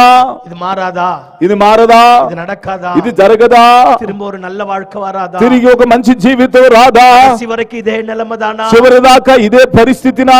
இல்ல தேவ பிள்ளையே, లేదు దేవుని బిడ్డ. இந்த மாலை வேளையில ఈ రాత్రి వేళలో దుఃఖத்தை மாற்றி, దుఃఖమును మార్చి, உன் அவமானத்தை உன்னை விட்டு விலக்கி, నీ అవమానమును నీ నుండి వేరు చేసి, உன்னையும் என்னையும் புது சிருஷ்டியாய் மாற்றக்கூடிய, నిన్ను నన్ను నూతన సృష్టిగా చేసే యేసు உனக்காக எனக்காக தான் வந்திருக்கிறார். నీ కొరకై నా కొరకై విచ్చేసి ఉన్నాడు. படுகிற பாடு அவருக்கு தெரியும். నువ్వు అనుభవించే బాధ ఆయనకి తెలుసు. சந்திக்கிற வேதனை அவருக்கு నువ్వు தெரியும். ఎదుర్కొనే వేదన ఆయనకి తెలుసు. தவிக்கிற தவிப்பு அவருக்கு నువ్వు தெரியும். తల్లడిల్లే ఆ వేదన ఆయనకి తెలుసు. உன்னை தேடி தான் வந்திருக்கிறார். నిన్ను వెదికి వచ్చాడు ఆయన. அவரை நோக்கி கூப்பிட்டு பாரு. ఆయన వైపు తేరి చూసి పిలిచి చూడు.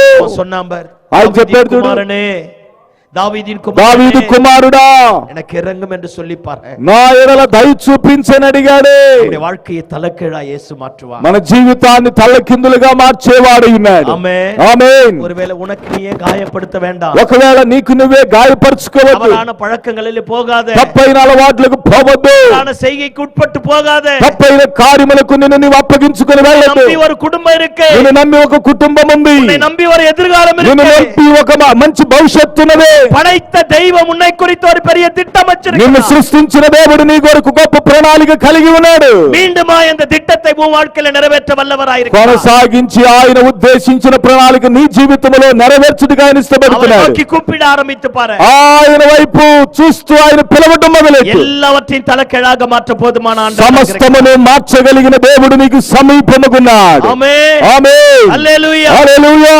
யவீர் என்று சொல்லக்கூடிய ஒரு பெரிய போதகர் இருந்தார். యాయూరు అనేటువంటి గొప్ప బోధకుడు ఉన్నాడు. எல்லாருக்கும் ஊழியம் செய்யக்கூடியவர். ఆయన అందరికి సేవ చేసేవాడు. பாருங்க, ஒரு பெரிய சபையின் போதகராய் இருந்திருப்பார். చూడండి, గొప్ప సంఘ కాపరిగా ఉన్నాడు. எல்லா ఆయన ஜனங்களுக்கு ஜெபித்திருப்பார். అందరికి ఆయన ప్రార్థన చేసేవాడు. யாருக்கு விடுதலை கொடுத்தார். అందరికి విడుదలనిచ్చి పంపేవాడు. திடீரென்று ஒரு நாள் அவருடைய மகளுக்கு உடம்பு சரியில்லாம மாறி போச்சு. సడన్ గా అనుకోకుండా ఒక రోజున తన కుమార్తెకు ఆరోగ్యం బాగుండలా. எந்தெந்த டாக்டர் கிட்ட போனோமோ அத்தனை டாக்டர் கிட்ட போயிருப்பா. ఏ ఏ డాక్టర్ దగ్గరికి వెళ్ళాలో ఆ డాక్టర్ దగ్గరికి వెళ్ళి ఉంటాడు. யார் யார் என்னென்ன சொல்றாங்களோ அத்தனை வைத்தியத்தையும் கை கொண்டு பார்த்து ఎవరెవరు ఏ ఏ వైద్యం గురించి చెప్పారో అవన్నీ ప్రయత్నం చేసి ఉంటాడు. வியாதி நாளுக்கு நாள் பெருசா மாறுது. కానీ ఆ వ్యాధి రోజు రోజు పెరుగుతూనే ఉంది. அந்த பிள்ளையினுடைய வாழ்க்கை அப்படியே மரணத்திற்கு நேராய் போயிட்டு ఆ బిడ్డ జీవితం మరణము దిశగా వెళుతా ఉంది. கடைசியா சாகக்கூடிய நிலைமையில வந்துட்டா. చివరిగా మరణకరమైన పరిస్థితిలోనికి వచ్చింది. இயேசு வந்திருக்கிறார் என்று கேள்விப்பட்டு యేసయ్య వచ్చి ఉన్నాడని వినగానే மகளை தன்னுடைய வீட்ல விட்டுட்டு తన కుమార్తెను తన ఇంటిలో విడిచిపెట్టి வேகமா இயேசுவின் இடத்துல வருகிறார். వేగంగా యేసయ్య దగ్గరికి వస్తున్నాడు. இயேசுவின் இடத்துல வந்து இப்படியாக கேட்கிறார், ஆண்டவரே, యేసయ్య దగ్గరికి వచ్చి ఇలా అడుగుతున్నాడు, ఏ దేవా, என் குமாரத்தி மரணத்திற்கு ஏதுவான வியாதி கொண்டிருக்கிறார். నా కుమార్తె మరణకరమైన వ్యాధితో పడి ఉంది. எப்படியாகில வந்து మీరు ఎలాగైనా వచ్చి குமாரத்தியை சுகமாக்க வேண்டும். నా కుమార్తెను మీరు బాగు చేయాలి. அப்படியே கெஞ்சிருப்பா. అలాగ బ్రతిమలాడి ఉంటాడు. நான் ஊருக்கெல்லாம் பிரசங்கம் பண்றேன். నేను ఊరికంతా ప్రసంగం எத்தனை చేస్తున్నా, பேருக்கு ஜெபம் பண்றேன். అందరికి ప్రార్థన யார் చేస్తున్నా, யாருக்கோ என்னென்னமோ நடக்குது. ఎవరెవరికి ఏదేదో జరుగుతా ఉంది. என் பிள்ளை சாகர மாதிரி இருக்காயா? కానీ నా బిడ్డ చనిపోయేటట్టుందయ్యా. எப்படியாகில வந்து నువ్వు ఎలాగైనా వచ్చి என் குமாரத்தியை சுகமாக்க. నా కుమార్తెను బాగు அவ చేయి. எனக்கு ஒரே பொண்ணு. ఆ బిడ్డ నాకు ఒకే బిడ్డ. நான் யாரு முன்னாடி தலை குனிஞ்சு போக கூடாது. నేను ఎవరి దగ్గర తల దించుకొని పోకూడదు. முன்னாடி அவமானப்பட ఎవరి దగ్గర నేను అవమానపరచబడకూడదు. ఎలాగైనాను வந்து என் குமாரத்தியை சொஸ்தமாக்க నీ வேண்டும். వచ్చి నా కుమార్తెను స్వస్థపరచాలి. பாருங்க, இயேசு அவருடைய ஜெபத்தை கேட்டு చూడండి, యేసయ్య అతని ప్రార్థన విని அவருக்கு பின்னாடி வர ஆரம்பித்தார். అతని వెనకాల రావడం మొదలెట్టాడు. பாருங்க, வந்து இடையில ஒரு பெரிய சம்பவம் நடக்குது. చూడండి, మధ్యలో ఒక పెద్ద సంభవం கொஞ்சம் జరుగుతుంది. தாமதம் ஆயிடுச்சு. కొంచెం ఆలస్యమైంది. அந்த கொஞ்ச நேரத்துல ఆ కొంచెం సమయములో அவருடைய பொண்ணு அங்க இறந்து போயிட்டா. ఆ తన బిడ్డ తన కుమార్తె అక్కడ చనిపోయింది. வீட்டுல இருக்கிற வேலைக்காரெல்லாம் வந்து ఇంట్లో ఉన్న పనివారు వచ్చి வீరుவை பார்த்து சொல்றா, యాయూరుని చూసి చెబుతున్నారు, போதும், అయ్యా చాలు, போதகரை வருத்தப்படுத்த வேண்டாம். బోధకుడిని ఇబ్బంది పెట్టొద్దు. நீ எதற்காக இயேசுவின் இடத்துல வந்தையோ నువ్వెందుకొరకు యేసయ్య దగ్గరికి వచ్చావు? இந்த காரியம் நீ நடக்காது. ఆ కార్యం ఇక జరగదు. குமாரத்தி மரித்து నీ போனா కుమార్తె మరణించిపోయింది. ஆக வேண்டிய வேலையை போய் பார். కాబట్టి చేయవలసిన పని పోయి చేయి. நான் முன்னாடி சொன்னேன், నేను ముందే చెప్పాను, இயேசுவை அறியாத கல்லறைகளில ஒருவன் இருந்தான். యేసయ్యని ఎర్రగని ఒక వ్యక్తి సమాధులలో ఉన్నాడు. இவன் நன்றாக இயேசுவை அறிந்தவன் யவீரு. ఈ యాయూరు యేసును బాగా ఎరిగినవాడు, நல்ல ஒரு போதகர், మంచి బోధకుడు, நல்ல பிரசங்கியா, మంచి ప్రసంగికుడు, கணக்கான ஜனங்களுக்கு ஒரு நல்ல ஊழியக்காரன். వందల కొలది మంది ప్రజలకు మంచి సేవకుడు. பிள்ளை மரிச்சு போச்சு. బిడ్డ మరణించింది. அத்தனை பேர் சொல்றான், అందరూ చెప్తున్నారు, போதும், చాలు, போதகரை வருத்தப்படுத்த வேண்டாம். బోధకుడిని ఇబ్బంది పెట్టవద్దు. ஒருவேளை ஆண்டவரை நம்பி ఒకవేళ దేవుని నమ్మి ஆண்டவரை ఎదుర్పార్த்து దేవుని ఎదురు చూసి இந்த வருஷத்துலயாவது ஏதாவது நடக்கும் நினைச்சேன் பாஸ்டர். ఈ సంవత్సరమైనా ఏదో ఒకటి జరిగిద్దని అనుకున్నాను పాస్టర్. ஆண்டவர் ஏதாவது செய்வார் ఈ நினைச்சேன். సంవత్సరమైనా దేవుడు ఏదో ఒకటి చేస్తాడు అనుకుంటున్నాను పాస్టర్. என்னை விட்டு விலகி போயிடுச்சு. అయ్యా ఉన్నదంతా నన్ను విడిచిపెట్టి పోయింది. இனி என்னால எழும்ப முடியாது. ఇక నేను లేవలేనయ్యా. గర్భం తెరக்கப்படாது. ఇంకా నా గర్భం తెరవబడదు. எனக்கு ஒரு பிள்ளை இருக்காது. ఇక నాకు బిడ్డలు ఉండరు. என் குடும்பம் అవ్వలేదని ఇక నా కుటుంబం అంతే இந்த மாலை வேளையில అన్న పరిస్థితిలో ఉంటే రాత్రి யெகூவை பார்த்து இயேசு சொன்னார். ఆ రోజు యాయూరుని చూసి యేసయ్య చెప్పాడు, యాయూరు భయపడాదే, భయపడద్దు, విశ్వాసముள்ளవనాయి, విశ్వాసము గలవాడై ఉండు. எந்த நோக்கத்தோடு என்கிட்ட வந்தையோ నువ్వు ఏ ఉద్దేశంతో నా దగ్గరికి వచ్చావు அந்த நோக்கத்தை நான் உனக்கு நிறைவேற்றுவேன். ఆ ఉద్దేశాన్ని నేను నీ ఎడల నెరవేరుస్తాను. భయపడాదే, భయపడద్దు, విశ్వాసముள்ளవనాయి, విశ్వాసము గలవాడై ఉండు. ஒருவேளை ஏதோ ஒன்றை வீட்ல விட்டுட்டு ఏదో ఒకటి ఇంటిలో విడిచిపెట్టి ஏதோ ஒரு கலக்கத்தோடு நாமும் இந்த இடத்துல வந்து ఏదో ఒక కలవరముతో మనమును ఇక్కడికి వచ్చి ఉంటే 1000 பேர் 1000 விதமா பேசியிருக்கலாம். వేల మంది వేల రకాలుగా మాట్లాడి ఉండొచ్చు. డాక్టర్ కూడా முடியாதுன்னு சொல்லிருக்கலாம். డాక్టర్ కూడా సాధ్యపడదని విడిచిపెట్టుండొచ్చు. எல்லாமே முடிஞ்சு போச்சு நினைக்கலாம். అంతా ముగిసిపోయిందని అనుకోవచ్చు. இனி உன் பிள்ளை பிறக்காது. ఇక నీకు బిడ్డలు పుట్టరు. గర్భం అవ్వలేదా. ఇక నీ గర్భం అంతే, నీ జీవితం అంతే, ఎదురుగాలం అవ్వలేదా, నీ భవిష్యత్తు అంతే, వ్యాపారం అవ్వలేదా, నీ వ్యాపారం అంతే, எல்லாமே முடிஞ்சு போச்சு. అంతా ముగిసిపోయింది. No more future. ఇంకా ఏమాత్రం భవిష్యత్తు లేదు. உனக்கு ఎదురుగాలమే கிடையாது. ఇక నీకు భవిష్యత్తే లేదు.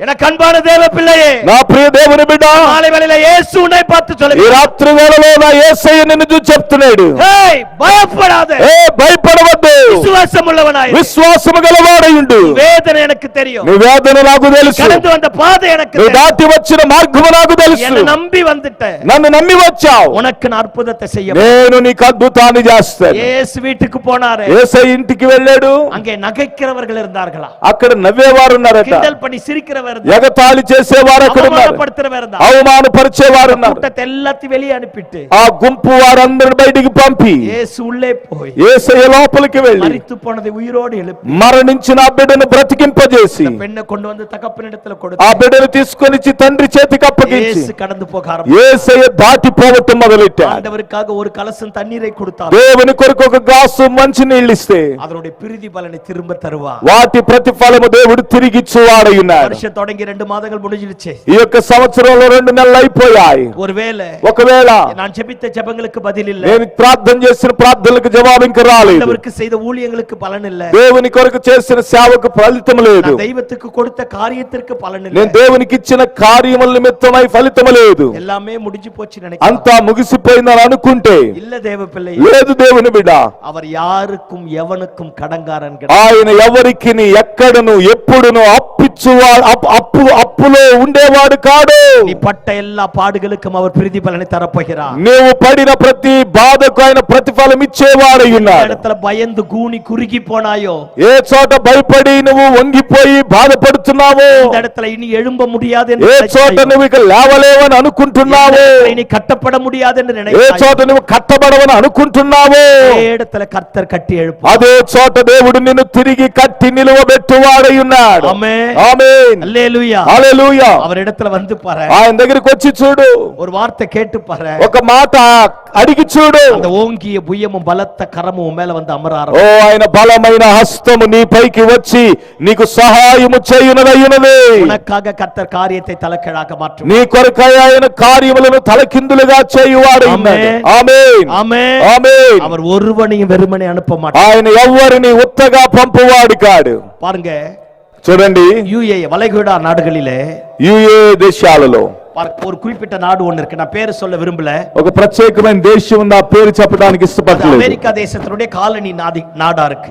అది అమెరికా దేశం యొక్క అమెరికా దేశంతో కలగలిసినటువంటి కాలనీ లాంటి దేశం. அது எல்லாமே முகமதியர்கள் நிறைந்த இடம். అదంతా కూడా ప్రజలు ఉండే ప్రాంతం. ஆமா, அப்பேற்பட்ட இடத்துல అలాంటి ప్రాంతంలో அமெரிக்கா தேசத்துல இருந்து ஒரு பாஸ்டர் அந்த இடத்துல ஊழியம் செய்வதற்காக போனார். అమెరికా దేశం నుండి సేవ చేయుట కొరకై ఒక పాస్టర్ గారు అక్కడికి వెళ్ళాడు. கிட்டத்தட்ட 40 ஆண்டுகள் அந்த இடத்துல ஊழியம் செய்தார். அவர் பேர் ஜோசப். దగ్గరగా 40 సంవత్సరాలు ఆయన అక్కడ సేవ చేశాడు. ఆయన పేరు జోసెఫ్. பாருங்க, 40 ஆண்டுகள் ஊழியம் செஞ்சுட்டு 40 సంవత్సరాలు సేవ చేసి வரைக்கும் కళ్యాణం பண்ணிக்கல, చివరి వరకు పెళ్లి చేసుకోలే. அந்நிய நாட்டுல వేరే దేశంలో மதவாதிகள் இருந்த இடத்துல మతవాదులున్న దేశంలో 2000 பேர்களுக்கு மேல ரட்சிப்புக்குள்ளாக நடத்த ஆரம்பித்தார். 2000 మందికి పైగా రక్షణలోనికి నడిపించడం మొదలెట్టారు. தேசத்துல முன்னாடி కార్ல முன்னாடி பைபிளை வச்சுட்டு போயிருக்கிறான். ఆ దేశంలో కారులో బానెట్ పైన ఆ డిక్కీ ఎదురుగా బైబిల్ పెట్టుకుని వెళ్తున్నాడు. பாருங்க, அந்த போலீஸ்காரங்க வந்து காரை மறிச்சிருக்காங்க. పోలీసు వాళ్ళు ఆ కారుని ఆపారు. மறிச்சு கேட்டாங்களா இது என்ன புக் அப்படின்னு. ఆపి ఇదేం బుక్ అని అడిగారు. அவர் சொன்னாரா இதுதான் பரிசுத்த வேதாகமம். అతడు చెప్పాడట ఇది పరిశుద్ధ వేద గ్రంథమని. அவங்க சொன்னாங்களா நீ பரிசுத்த வேதாகமம்னு சொன்னேன்னா உன்னை கொண்டு போய் ஜெயில்ல போட்டுருவேன். వాళ్ళు చెప్పారట ఇది పరిశుద్ధ గ్రంథం అని చెప్తే నిన్ను తీసుకుపోయి జైల్లో వేస్తా అన్నారట. அவர் சொன்னாரா இதுதான் பரிசுத்த வேதாகமம். అతడు చెప్పాడట ఇది పరిశుద్ధ వేద గ్రంథం, இதுதான் மனுக்குலத்தை மாற்றக்கூடியது, ఇదే మానవ జాతిని మార్చగలిగినది, సత్యముள்ள జీవనుள்ள దేవునుடைய వార్த்தை அப்படினா. ఇది సత్యము కలిగిన జీవము కలిగిన దేవుని మాట అని చెప్పాడు. அவர் எவ்வளவோ అతడు ఎంతగానో అతను బ్రెయిన్ వాష్ చేసి చూశారు. కడసి వరకు அவர் మారకాను. చివరి వరకు అతను మారలా. కడసియ సిறைపిడిచి கொண்டு போயிட்டாங்க. చివరిగా అతను చెరసాలకు తీసుకుపోయారు. మత దుష్ప్రయోగం பண்ணார் அப்படினு சொல்லிட்டு జైల్లో கொண்டு போய் போட்டாங்க. కాబట్టి మత దుష్ప్రయోగం చేశాడనే నేరము చేత జైల్లో వేశారు. అమెరికా దేశத்தினுடைய సిటిజన్షిప్ இருக்கிறதுனால కొలపడల అవరే. అతడు అమెరికా దేశ వాసిగా నివాసిగా ఉండిన కారణం చేత అతన్ని చంపలేదు. 6 మాసం సిறையில் இருந்தார். 6 నెలల చెరసాలలో ఉన్నాడు. ఉపద్రవం అవ్వలవు కొడమయాన ఉపద్రవం. భయంకరమైన కష్టముతో కూడిన శ్రమలతో ప్రతిదినం హింస. 3 మాసங்களுக்கு மேல నిర్వాణమా తలకిందులుగా కట్టి తొంగబెట్టాడు. 3 మాసాలు ఆయన్ని వస్త్రహీనునిగా చేసి తలకిందులుగా కట్టివేశారు. యేసువే విట్టిడు, యేసువే విట్టిడు, యేసువే విట్టిడు. యేసుని విడిచిపెట్టి యేసుని విడిచిపెట్టని. ఆనా కడసి వరకు ఆండవర్ మరుదలి. కానీ చివరి వరకు యేసయ్యను నేను విడిచిపెట్టను అనే ఇదిలోనే ఉన్నాడు. அவருடைய பாஸ்போர்ட்ட வாங்கி అతని పాస్పోర్ట్ తీసుకొని మత దుష్ప్రయోగం பண்றான்னு சொல்லிட்டு கேன்சல் பண்ணிட்டார். కాబట్టి ఇతడు తప్పైన కార్యములు చేస్తున్నాడని క్యాన్సిల్ చేసి அவரோட ఏటీఎం కార్డు எல்லாத்தையும் எடுத்துட்டாங்க. అతని ఏటీఎం కార్డు అంతా తీసుకున్నారు. అకౌంట్ ఎல்லாம் సీజ్ பண்ணிட்டாங்க. అకౌంట్ అంతా సీజ్ చేశారు. மீண்டுமாய் అమెరికాకు అనుపుறாங்க. మరలా అతను అమెరికాకు పంపుతున్నారు. చట్ట పోడల, షర్టు ధరింపజేయలేదు, ప్యాంటు మాత్రం ఉంచారు. సంగిలి పోడపట్టు, కాళ్ళు చేతులు సంఖ్యలు వేయబడ్డాయి. பாருங்க சட்டையை தூக்கி அவர் மேல போட்டுட்டு షర్టు అతని మీదకి ఇస్త్రీవేసి ఫ్లైట్ கொண்டு போறாங்களா. ఫ్లైట్ లో తీసుకెళ్తున్నారు. ఎయిర్పోర్ట్ లో இருக்கிற అత్తన పేరు పాకరానా. ఎయిర్పోర్ట్ లో ఉండిన వారందరూ అతని వైపు చూస్తున్నారు. ஏர்போர்ட்டுக்கு போனவங்க எல்லாத்துக்கும் தெரியும். ఎయిర్పోర్ట్ కి వెళ్ళిన వాళ్ళందరికీ తెలుసు. ఫ్లైట్ డైరెక్టా ఏరో బ్రిడ్జ్ కిட்ட పోగా அப்படினா బస్సుல இருந்து கொண்டு போய் ఫ్లైట్ కిட்ட నిపాటువా. కాబట్టి ఫ్లైట్ ఏరో బ్రిడ్జ్ అని ఉంటది, అక్కడికి తీసుకుని వెళ్తే అక్కడికి ప్రజలు ఎక్కుతారు, లేకపోతే బస్సులో జనాలను ఎక్కించుకొని ఫ్లైట్ దగ్గర తీసుకెళ్లి ఫ్లైట్ లో ఎక్కిస్తారు. ఫ్లైట్ இருக்கிற இடம் வரைக்கும், ఫ్లైట్ ఉన్న చోట అంత వరకు செருப்பு இல்லாம, కాళ్ళకు చెప్పులు లేకుండా, ప్యాంటుతో, చట్టయోడ చట్ట పోడామ మేల చట్ట పోட்டு, చొక్కా పైన ధరింపజేయకుండా చొక్కా పైన వేసి, అర నిర్వాణమా, ఆ సగ దిగంబర సంగిలి పోட்டு, కాళ్ళు చేతులకు సంఖ్యలు వేసి ఎయిర్పోర్టే పాకర మారి అప్పుడే కూటిட்டு போறாங்க. ఆ ఎయిర్పోర్ట్ అంతా చూసేటట్లుగా అతను తీసుకుని పోతున్నాడు. ఫ్లైట్ இருக்கிற వరకు కూటిட்டு పోయిర్కాங்க. విమానం ఉన్నంత వరకు తీసుకుపోయారు. కళ్ళ తన్ని తారతారయా వరదా. అతని కళ్ళమ్మటి నీళ్లు దారలు దారలుగా ఆండవర్ பார்த்து சொன்னாரா. దేవుని చూసి చెప్పాడట, 40 வருஷம் ஊழியம் செஞ்சேன், 40 సంవత్సరాలు సేవ చేశా, కళ్యాణం பண்ணிக்கல, పెళ్లి చేసుకోవాలా, సంపాదించ ఒక్క పైసా కూడా எனக்குன்னு సెలవు பண்ணல, సంపాదించిన ఒక్క రూపాయి కూడా నాకను నేను వినియోగించుకోవాలా, సభ సభ సభ ஊழியம் தான் பண்ணேன், సంఘం సంఘం సంఘం అని నేను సేవే చేశాను. ఇత్తన పేరే అసింగపడితి, ఇంతమంది నేను అసహ్యపరిచి ఇప్పుడు అర నిర్వాణమా కూటిட்டு పోறான், నన్ను అవమానపరిచి దిగంబరుడిగా నన్ను తీసుకుపోతున్నారు. కடைசி వరకే నా విడుదల యాకలప, చివరి వరకు నాకు విడుదల కలగలేదు చూడు. అప్పుడే ఫ్లైట్ లో கொண்டு போய் అని అలాగే ఫ్లైట్ లో తీసుకుపోయి ఉక్కార వెచ్చితే కూర్చోబెట్టి కైల இருக்கிற அந்த వెలంగ కల్టి இருக்கிறான், చేతికుండిన ఆ లాకులు తీశారండి. ఫ్లైట్ లో இருக்கிற మొత్త పేరు ఇవర పాకరా. ఆ ఫ్లైట్ లో ఉన్న వాళ్ళందరూ ఇతను చూస్తున్నారు. చట్టయ పోட்டுட்டு చొక్కా వేసుకొని కైల அந்த బైబిల్ మట్ట எடுத்துட்டு చేతిలో బైబిల్ మాత్రం పట్టుకొని அப்படியே అలుగురారా. కూర్చొని అలా ఏడుస్తున్నాడట. ఫ్లైట్ మూవ్ ఆగ ఆరంభించిடுச்சு. ఫ్లైట్ ముందుకు పోవటం మొదలెట్టింది. ఫ్లైట్ లో పోగ పోగ అழுதுட்டே ఆండవర్ కిட்ட சொன்னாరా. ఫ్లైట్ లో వెళుతూ ఉండగా దేవునితో చెప్పాడట, నా ఉమకు సెంజ ఊలియము పోదుం, నేను నీకు చేసిన సేవ చాలు, పట్ట పాడం పోదుం, పడిన శ్రమను చాలు, ఉమకాగ నా అవమానపట్టదు పోదుం, మీ కొరకు నేను అవమానపడినది చాలు, నాకు ఒరే ఒక హెల్ప్ பண்ணுங்க, నాకు ఒకే ఒక సహాయం చేయండి. న్యూయార్క్ లో పోయి ఇறங்கின உடனே, నేను న్యూయార్క్ పోయి దిగిన వెంటనే அங்கிருந்து என் ஊருக்கு போறதுக்கு வரைக்கும் எனக்கு பஸ் பேர் கொடுத்துருங்க, అక్కడ వరకు అక్కడ నుండి నా ఇంటికి నా ఊరికి వెళ్ళేంత వరకు బస్ టికెట్ కు డబ్బులు ఇవ్వండి, வேற ஒண்ணு எனக்கு வேணும், వేరే ఏది నాకొద్దు, நான் இனி நியூயார்க்ல இருக்க முடியாது, నేను న్యూయార్క్ లో ఉండలేను. ஆண்டவர் சொன்னாரா, நியூயார்க் పట్టణத்தை விட்டு வெளியே போக கூடாது. దేవుడు చెప్పాడట, నువ్వు న్యూయార్క్ పట్టణాన్ని విడిచిపెట్టి బయటికి పోకూడదన్నాడట. టెన్షన్ అయితారా, భలే భయపడ్డాడట. అతను అవమానపడితే అసింగపడితే అనుపురా, అంత అవమానపరిచి ఎగతాళి చేసి అసహ్యమైన స్థితిలో పంపారు. ఎல்லாம் ஒண்ணும் பேசல. అప్పుడు ఏం మాట్లాడలేదు, இப்ப மட்டும் நியூயார்க் விட்டு போகாதுங்கறீங்க. ఇప్పుడు మాత్రం న్యూయార్క్ ను మాత్రం విడవద్దని చెప్తున్నావు. எனக்கு ஊழியமே பிடிக்கல ஆண்டவரே, నాకు సేవే ఇష్టం లేదు దేవా, நான் போய் எங்கேயாச்சும் செத்து போறேன், నేను పోయి ఎక్కడో చోట చనిపోతాను, எனக்கு ఇని இந்த అవమానం தாங்க முடியாது, ఇక నాకు ఈ అవమానం తట్టుకోలేను, நான் நியூயார்క్ విட்டுட்டு పోయిర్றேன், నేను న్యూయార్క్ ను విడిచిపెట్టి పోతాను, எப்படியாச்சும் எனக்கு பஸ் ఫేర్ மட்டும், ఎలాగోలాగా నాకు బస్ టికెట్ కు డబ్బులు లేవు. ఫ్లైట్ లో రెండు పేருக்கு ఆండవருக்கு ఇవరికి ఒక పెரிய డైలమా వాదాడితే పోయి ఫ్లైట్ లో ప్రయాణమై ఫ్లైట్ వెళ్తా ఉంది. ఫ్లైట్ లో కూర్చొని దేవునికి ఇతనికి మధ్యలో ఆర్గ్యుమెంట్ జరుగుతున్నట్టుగా ఉంది. ఆండవర మనసార నేసిచిటంనా, దేవుణ్ణి మనసారా ప్రేమిస్తే, பாருங்க அவரை நமக்கு பிடிக்கலனாலும் ఆయన మనకి ఇష్టం లేకపోయినా సరే ஆனா அவருக்கு கீழ்ப்படியும், ఆయనకి లోబడతాం. எனக்கு విருப்பం இல்ல, నాకు ఇష్టం లేదు, அதனால ஆண்டவரை என்னால மீற முடியாது, కానీ నేను దేవుణ్ణి మించను. அதனால நியூயார்க்ல போய் இறங்கிட்டா, న్యూయార్క్ పోయాడు, దిగాడు, பாஸ்போர்ட் வெரிஃபிகேஷன் எல்லாம் பார்த்து சொன்னாங்களாம், పాస్పోర్ట్ వెరిఫికేషన్ అంతా చేసి చెప్పారట. எதுக்கு போய் அந்த நாட்டுல இந்த மாதிரி எல்லாம் பண்ண, ఎందుకు పోయి అక్కడికి వెళ్ళి ఇలాగెందుకు చేశావన్నారట. சரி போ அப்படின்னு அனுப்பிட்டு இருக்காங்க. సరే పో అని బయటికి పంపారు. பாஸ்போர்ட் கிடையாது, అప్పుడు பாஸ்போர்ட் పాస్పోర్ట్ లేదు, ஏன்னா பாஸ்போர்ட் கேன்சல் பண்ணிட்டாங்க, ఎందుకంటే పాస్పోర్ట్ క్యాన్సిల్ చేశారు. இனி எங்கேயும் போக முடியாது. ఇంకెక్కడికి వెళ్ళలేదు. நியூயார்க் పట్టణத்துல న్యూయార్క్ పట్టణంలో பைத்தியக்காரனை போல ఒక పిచ్చివాడి వలి, அதே பிஞ்சு போன சட்டை பேண்டோட అదే చినిగిపోయిన చొక్కా ప్యాంటుతో தெருவுல நடந்து போக ఆరంభించారు. వీధుల్లో నడవటం ஒரு మొదలెట్టాడు. மாசம் ஆச்சு, 2 மாசம் ஆச்சு, 1 నెల అయింది, 2 నెలలు అయింది, 6 மாசம் ஆச்சு. 6 నెలలు 6 అయింది. மாசத்துக்கு அப்புறம் இவரால ஊழியம் செய்யாம இருக்க முடியல. 6 నెలల తర్వాత ఇతడు సేవ చేయలేకుండా ఉండలేని పరిస్థితి. அதனால இப்ப எங்கெங்கெல்லாம் பார்க் இருக்கோ, எங்கெங்கெல்லாம் மக்கள் கூடுறாங்களோ அங்கெங்கெல்லாம் டாக்ஸ் கொடுத்து ஊழியம் செய்ய ఇక ஆரம்பிச்சாரு. ఎక్కడెక్కడైతే ప్రజలు పార్కులు ఉన్నాయో అక్కడంతా కూడా ట్రాక్స్ ఇచ్చి దేవుని సువార్తను ప్రకటించడం మొదలెట్టారు. இது அப்படியே ஊழியம் நடக்கும்போது అలాగే సేవ జరుగుతుండగా ஒரு பார்க்ல ஒரு అమ్మ உட்கார்ந்துட்டு இருந்திருக்காங்க. ఒక పార్కులో ఒక అమ్మగారు కూర్చుంది. அந்த அம்மா ஆக்சுவலா சூசைட் பண்ணிட்டு வருவதற்காக சூசைட் பண்றதுக்காக உட்கார்ந்துட்டு వాస్తవానికి ఆమె ఆ పార్కులో ఎందుకు కూర్చుందంటే కొద్దిసేపట్లో సూసైడ్ చేసుకోవడానికి, ఆత్మహత్య చేసుకోవడం కోసమని ముందుకు వచ్చి కూర్చుంది. ஆண்டவர் சொன்னாராம் போய் அவகிட்ட பேசு. దేవుడు చెప్పాడట పోయి ఆమెతో మాట్లాడన్నాడట. இவர் சொன்னாராம் என் வாழ்க்கையே சூனியமா இருக்கு. ఇతడు అన్నాడట నా జీవితమే సున్నాలో శూన్యంగా ఉంది, நான் எப்படி அவகிட்ட போய் பேசுவேன், నేను ఎలాగూ పోయి ఆమె దగ్గరికి వెళ్ళి మాట్లాడతాను, ஏதாச்சும் என்கிட்ட திரும்ப கேட்டா நான் என்ன சொல்லுவேன், ఆమె ఏదైనా తిరిగి నా దగ్గర అడిగితే నేనేమి చెప్తాను. ஆண்டவர் சொன்னாரா நீ పో. దేవుడు చెప్పాడట నువ్వు వెళ్ళు, வாங்க போறா, ఆమె చావబోతా ఉంది, அவகிட்ட பேசு. ఆమెతో మాట్లాడు.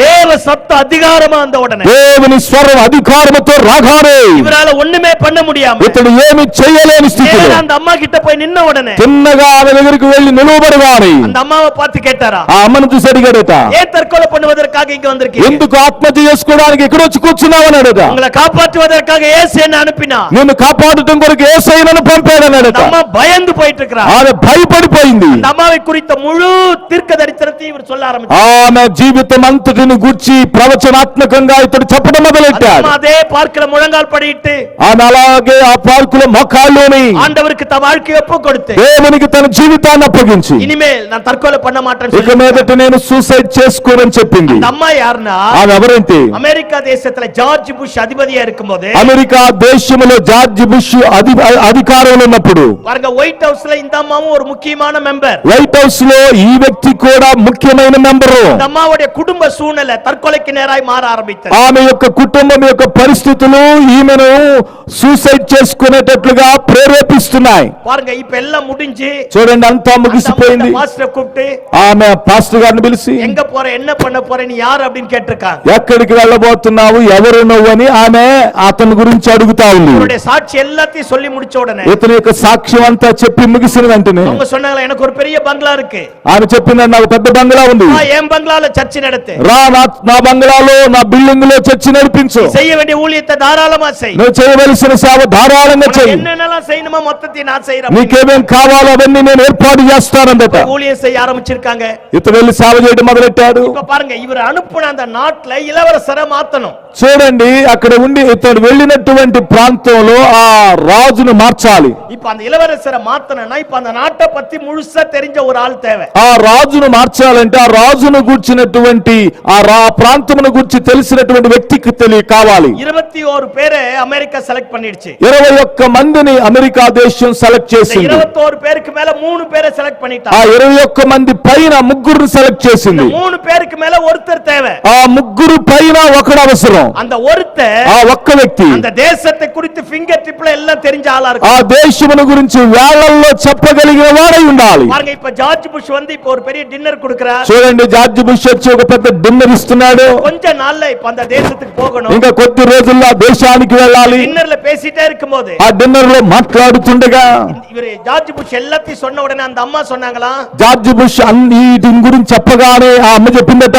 நாளைக்கு ஒரு நாள் எனக்கு சான்ஸ் கொடுங்க, రేపు ఒక్క రోజు నాకు ఛాన్స్ ఇవ్వండి, நான் அந்த நாட்டை குறித்து சொல்லக்கூடிய ஒரு நல்ல మనిషిని கொண்டு வரேன். నేను ఆ దేశం గురించి చెప్పే ఒక మంచి వ్యక్తిని మీ దగ్గర తీసుకొస్తానన్నట. அடுத்த நாள் ఇవரை கொண்டு வந்திருக்காங்க. తర్వాత రోజు అతన్ని తీసుకొని వచ్చింది. ஜார்ஜ் புஷ்க்கு முன்னாடி நிக்க வச்சு జార్జ్ బుష్ ముందు నిలబెట్టి கேள்வி கேட்டிருக்காங்க. అన్ని ప్రశ్నలు అడిగారు. எல்லாத்தையும் ஓபனா சொல்லிட்டு అన్నిటిని ఓపెన్ గా చెప్పాడు. சொல்லி முடிச்ச உடனே చెప్పి ముగిసిన వెంటనే அந்த கடைசி சூப்பர் సీనియర్ ఇవரை సెలెక్ట్ பண்ணிட்டாங்க. చివరి ఆ సూపర్ సీనియర్ గా ఆ ప్లేస్ లో ఈ వ్యక్తిని సెలెక్ట్ చేశారు. இப்ப ఇవరు సెలెక్ట్ ஆயிட்டார். చూడండి, ఇప్పుడు ఇతను సెలెక్ట్ అయ్యాడు. 21 பேர் போயிட்டாங்க அந்த நாட்டுக்கு. 21 మంది ఆ దేశంలోకి వెళ్ళారు. 3 பேர் போயிட்டாங்க. ముగ్గురు వెళ్ళారు. இப்ப கடைசியா இவரோட ఫ్లైట్ போகுது. ఇప్పుడు చివరిగా ఇతను ఫ్లైట్ వెళ్తా ఉంది. అమెరికా దేశத்துடைய ரெப்ரசன்டேட்டிவா இவர் போறார். అమెరికా దేశ ప్రతినిధిగా ఇతడు వెళ్తున్నాడు. முன்னாடி வரும்போது அரை நிர்வாணமா, ముందు వచ్చేటప్పుడు అరసగము దిగంబరత్వంతో இருந்து எல்லாமே பறிக்கப்பட்டு తన దగ్గర నుండి అన్ని లాగివేయబడి பரிசுத்த வேதாகமத்தை தவிர வேற ஒண்ணுமே கையில் ఈ இல்லாம పరిశుద్ధ వేద గ్రంథం తప్ప మరి చేతిలో ఏమీ లేక உள்ள வர ஆரம்பித்தார். న్యూయార్క్ లోకి రావటం మొదలెట్టాడు. பாருங்க, ఇప్పుడు 21 பேர் போயிட்டாங்க, 3 பேர் போயிட்டாங்க, இப்ப இவரு போறார். ఇప్పుడు ఆ 21 మంది వెళ్ళారు, ఆ ముగ్గురు వెళ్ళారు, చివరిగా ఇతడు వెళ్తున్నాడు. போன உடனே ఇతడు వెళ్ళిన వెంటనే இவர் ஏர்போர்ட்ல இருந்து எந்த இடத்துல நடக்க வச்சு ఫ్లైట్ல கொண்டு வந்து நடக்க வச்சு ஏத்துனாங்களோ, ఇతడు ఎయిర్పోర్ట్ లో నుండి ఎక్కడ వరకైతే నడిపించారో அதே இடத்துல இப்ப இவரோட ఫ్లైట్ போய் நிக்குது. అదే చోటికి ఇతను ఫ్లైట్ వెళ్లి నిలువబడింది. அதே இடத்துல இருந்து ரெட் கார்பெట్ போட்டு అదే చోట నుండి రెడ్ కార్పెట్ వేసి ரெட் கார்பெட் முன்னாடி இளவரசர் அந்த இடத்துல நின்னுட்டு రెడ్ కార్పెట్ అవతల ఆ రాజు నిలవబడి பாருங்க, எல்லாரும் அப்படியே ரெண்டு பக்கமும் நின்னுட்டு இருக்காங்க. అందరూ కూడా ఇరు పక్కల నిలవబడ్డారట. இவர் ఫ్లైట్ விட்டு இறங்கினா கண்ணுல தண்ணி தார தாரையா வருது. ఇతడు ఆ ఫ్లైట్ దిగగానే కళ్ళమ్మటి నీళ్లు దారలు என்ன కారుతున్నాయి. பண்றதுనే தெரியல. ఏం చెయ్యాలో అర్థం కావటంలా. அப்படியே ஒரு விதமான கலக்கம், பயம், ఒక విధమైన కలవరం, భయం. அவன் நிர்வாணமா அனுப்புனா అతన్ని దిగంబరుడిగా పంపారు. இப்ப ஆண்டவர் அந்த தேசத்துடைய தலையெழுத்தை இவர் கையில மாட்டிட்டார். ఇప్పుడు దేవుడు ఆ దేశం యొక్క తలరాతను ఇతని చేతికి అప్పగించి పంపాడు.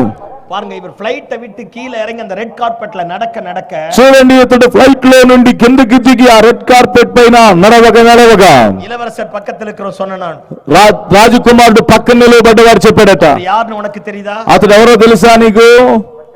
சில வருஷங்களுக்கு முன்னாடி நிர்வாணம் அனுப்புனவர் அவர் வந்திருக்கிறார். కొన్ని సంవత్సరాల క్రితం దిగంబరుడిగా మన దేశం నుంచి పంపామే అతడే అని చెప్పాడట. அந்த நாட்டுல அபிஷியலா துருக்கி లాంగ్వేజ్ தான் பேசுவாங்களாம். ఆ దేశంలో అఫీషియల్ గా తుర్కీ లాంగ్వేజ్ మాట్లాడతారు. பாருங்க, எல்லாம் முடிச்சிட்டாரு. ఇప్పుడు అంతా ముగించాడు. இந்த இடத்துல இருக்கிறாரு. అతడు ఎక్కడున్నాడు? இளவரசர் அங்க இருக்கிறாரு. అక్కడ రాజు అక్కడున్నాడు. Hire officer నిక్கிறார். అక్కడున్న ఉన్నత అధికారులు అక్కడున్నారు. உட்கார்ந்துட்டு இருக்கிறார். இளவரசர் அங்க நிக்கிறார். ఇతడు ఇక్కడ కూర్చున్నాడు, రాజు అక్కడ నిలవబడ్డాడు. பாருங்க, அவர் அழுதுட்டே சாட்சி எழுதி இருக்கிறார். చూడండి, అతడు ఏడుస్తూ సాక్ష్యం రాస్తున్నాడు. కాలத்துல அந்த దేశం తుపాకీ మొనైల నిన్ను ఎన్న దేశத்தை విட்டு வெளியே అனுపుச்சு. ఒక కాలములో ఈ దేశము నన్ను తుపాకీ చూపించి బయటికి పంపించింది. అర నిర్వాణమా, అర దిగంబరత్వంతో எல்லாரும் என்னை பார்க்கத்தக்க விதத்தில் అందరూ నన్ను చూచినట్లుగా என்ன అனுப்ப ఆరంభించింది. నన్ను పంపటం మొదలెట్టింది. இன்னைக்கு కానీ ఈ రోజున అங்க నిన్నుட்டு ఇతను అక్కడ నిలవబడి இவர் கையில பேனால உட்கார்ந்துட்டு இருக்கிறார். ఇతడు కూర్చొని చేతిలో పెన్ను అన్ని ఉన్నాయి. இவர் போடுற கையெழுத்து தான் ఇతడు రాసే ఆ సంతకమే அவன் ఇలవరసన இருக்கணுமா இல்லையான்றத నిర్ణయం. అతడు రాజుగా ఉండాలనా ఉండకూడదా అనేది నిర్ణయించేది. அவர் சொன்னார், அவன் துப்பாக்கி வச்சு. అప్పుడు అతడు చెప్పాడట, తుపాకీ పెట్టి. ஆனா ஆண்டவர் இந்த தேசத்தின் தலையெழுத்தையே என் பேனா మొనైல கொண்டு வந்து நிப்பாட்டு. కానీ ఈ దేశం యొక్క తలరాతను ఈ పెన్న యొక్క ఆ మునుకోలు మీద దేవుడు ఉంచాడని చెప్పాడట. నా పేసత పురిందిదా? నేను మాట్లాడేది అర్థమవుతుందా? హల్లెలూయా, హల్లెలూయా, హల్లెలూయా, హల్లెలూయా. ఇవరు சொன்னாரா? ఇతడు చెప్పాడట, அதே இடத்துல இந்த பைபிளை தூக்கி, అదే చోట ఈ బైబిల్ ఎత్తి, நான் உன்னை பழி வாங்குவதற்காக வரல, నేను మీ పైన పగ తీర్చుకోవడానికి రాలా, இந்த பரிசுத்த வேதாகமம் உன்னை மன்னித்து ఈ పరిశుద్ధ వేద గ్రంథం మిమ్మల్ని క్షమించి ஆசீர்வதிக்க அனுப்பியிருக்கிறார், ఆశీర్వదించుట కొరకై పంపి ఉన్నది అన్నాడట. இளவரசர் கீழே குனிஞ்சு சொன்னானா, தயவு செஞ்சு என் வாழ்க்கையை அழிச்சிடாத. ఈ రాజు నిలువబడిన వాడు చెప్పాడట, దయచేసి నా జీవితాన్ని నాశనం చేయొద్దు, நீ போடுற பேனா கையெழுத்துல தான் இருக்கு என் வாழ்க்கை. నీ పెన్ను రాసే ఆ రాతలోనే నా జీవితం ఉందన్నాడట. பாருங்க, சைன் பண்ணி முடிச்சிட்டா. చూడండి, సంతకం చేసి ముగించాడు. கிட்டத்தட்ட 7 ఫ్లైట్, దగ్గర 7 ఫ్లైట్స్ இவருக்கு தேவையான எல்லா திங்ஸையும் அனுப்பி, ఇతనికి కావలసిన వస్తువులన్నీ పంపి கனப்படுத்தி அனுப்ப ஆரம்பித்தானா. ఘనపరిచి పంపటం మొదలెట్టాయట. எல்லாம் என்ன பாருங்க பாப்போம். అందరు నా వైపు చూడండి, చూద్దాం. ஒண்ணு மட்டும் நிச்சயம், ఒకటి మాత్రం నిశ్చయం, டம்ளர் தண்ணி ஆண்டவருக்கு கொடுத்தாலும், ఒక గిన్నెడు చన్నీళ్లు దేవునికిస్తే அவர் பிரதிபலனை திரும்ப தருவார். ఆయన ప్రతిఫలము తిరిగి ఇస్తాడు. ஆமென். ఆమేన్. அவன் துப்பாக்கி முனையில வச்சு இவர் அனுப்புனா, అతన్ని తుపాకి గురి పెట్టి పంపారు. அவன் வம்சத்தையே இவனுடைய பேனா முனையில கர்த்தர் கொண்டு வந்து நிப்பாட்ட. కానీ రాజు యొక్క వంశమునే ఇతని యొక్క పెన్ను యొక్క ముక్కు కింద ఉంచాడు ఆయన. ஒருவேளை ஆண்டவருக்காக செய்து ఒకవేళ దేవుని కొరకు మీరు చేసి தோற்று போய் வந்திருக்கலாம், ఓడిపోయి వచ్చారేమో, என்ன வாழ்க்கை நினைச்சிருக்கலாம், ఏంటి జీవితం అనుకున్నారు, நினைச்சிருக்கலாம், ఏంటి ఇలా ఉందనుకోవచ్చు, கிறிஸ்தவ வாழ்க்கை நினைச்சிருக்கலாம். ఏంటి క్రైస్తవ జీవితం అనుకోవచ్చు. நம்மை போல எல்லா விதத்திலையும் சோதிக்கப்பட்டவர், మనలాగా అన్ని విషయములలో శోధింపబడిన వాడు ఆయన. சோதிக்கப்படுகிற யாவருக்கும் శోధింపబడు ప్రతి వారికి உதவி செய்ய வல்லவராயிருக்கிறார். సహాయము చేయుటకు శక్తిమంతుడై ఉన్నాడు. இந்த நல்ல மாலை வேளையில ఈ మంచి రాత్రి వేళ ஏதோ ஒரு பயம், ఏదో ఒక భయం, ஏதோ ஒரு கலக்கம், ఏదో ఒక కలవరం, ஏதோ ஒரு எதிர்மறையான, ఏదో ఒక ఎదురు చూస్తూ ఉన్నారు కానీ ప్రతిఫలము లేదు. ஒருவேளை தெய்வத்தை தேடுவதை நிறுத்திருக்கலாம், ఒకవేళ దేవుని వెతుకుతూ ఆపేసి ఉండొచ్చు, ஆண்டவரை ஆராதிப்பதை நிறுத்திருக்கலாம், దేవుని ఆరాధించడం ఆపేసి ఉండొచ్చు, தேவனுக்கு கொடுப்பதை நிறுத்திருக்கலாம், దేవునికి ఇవ్వటం కూడా ఆపేసి ఉండొచ్చు, பரிசுத்த வாழ்க்கையை அற்பமா எண்ணி ఈ இருக்கலாம். పరిశుద్ధ జీవితాన్ని అల్పంగా ఎంచి ఉండొచ్చు. சங்கீதக்காரன் இப்படியாக சொல்லுகிறார், కీర్తనాకారుడు ఇలా చెప్తున్నాడు, நான் இளைஞனா இருந்தேன், నేను యవనస్తుడుగున్నాను, முதிர் వయது உள்ளவனுமானே, నేను వృద్ధాప్య దిశను చూశాను, நீதிமான் கைவிடப்பட்டதையோ, నీతిమంతుడు చేయి அவன் విడువబట్టుగా சந்ததி அப்பத்திற்கு இறந்து திரிகிறது, అతని సంతతి భిక్షమెత్తుడు గాని கண்களினாலே நான் నా கண்டதில்லை. కన్నులతో నేను చూడలేదు. எத்தனை பயத்தோடு வந்திருந்தாலும், ఒకవేళ ఎంత భయముతో எத்தனை వచ్చిన, எதிர்மறையான காரியத்தோடு ఎలాంటి వ్యతిరేకమైన పరిస్థితులతో వచ్చినను, மாலை வேளையில உன் சத்துருக்களுக்கு மத்தியில உன் தலையை உயர்த்தக்கூடியவர், ఈ రాత్రి వేళలో మీ శత్రువుల మధ్య మీ తల పైకెత్తువాడా, எந்த இடத்துல அசிங்கப்பட்டு அவமானப்பட்டோமோ, ఏ చోట అవమానపరచబడి ఎగతాళి చేయబడ్డారు, அதே இடத்துல நம்முடைய தலையில கிரீடத்தை பூக்க பண்ணக்கூடிய అదే చోట మన తలపైన కిరీటమును ధరింపజేసేవాడు ఆయన. மாலை வேளையில வந்திருக்கிறார். ఈ రాత్రి వేళ ఆయన వచ్చాడు. ஆமென். ఆమేన్. உன் மேல இருக்கிற பயத்தை தூக்கி உதறி போடு, నీ పైన ఉండిన భయమును తీసి ఇది నుంచి పారవేయండి, தேவையில்லாத காரியத்தை உதறிடு. అనవసరమైన కార్యాలు పారవేయండి. நீங்களும் நானும் பயப்படும் நாளில் நம்பக்கூடிய ஒருவர் உயிரோடு இருக்கிறார். నీవు నేను భయపడు కాలమందు నమ్మదగిన వాడు కాయన ఉన్నాడు. சங்கீதக்காரன் சொல்லுகிறான், நான் பயப்படும் நாளில் కీర్తనకారుడు చెబుతున్న భయపడు దినమున உம்மை நம்புவேன். నిన్ను నమ్ముతాను. ஏசாயா 41:10 இப்படி சொல்லுகிறது, యెషయా 40వ అధ్యాయం 10వ వచనం ఇలా చెప్తా ఉంది, பயப்படாதே, భయపడొద్దు, நான் உன்னோடு இருக்கிறேன், నేను నీకు తోడుగా நான் ఉన్నాను, உன் வலது கரத்தை பிடித்து నేను నీ కుడి చేయి పట్టుకొని உனக்கு నడిపించబోతున్నాను, சகாயம் பண்ண போறேன், నేను నీకు సహాయం చేయబోతున్నాను, வாழ்க்கையை கட்டி எழுப்ப నీ போறேன். జీవితాన్ని కట్టి నిలబెట్టబోతున్నాను. Never give up. ఏ రోజు విడిచిపెట్టవద్దు.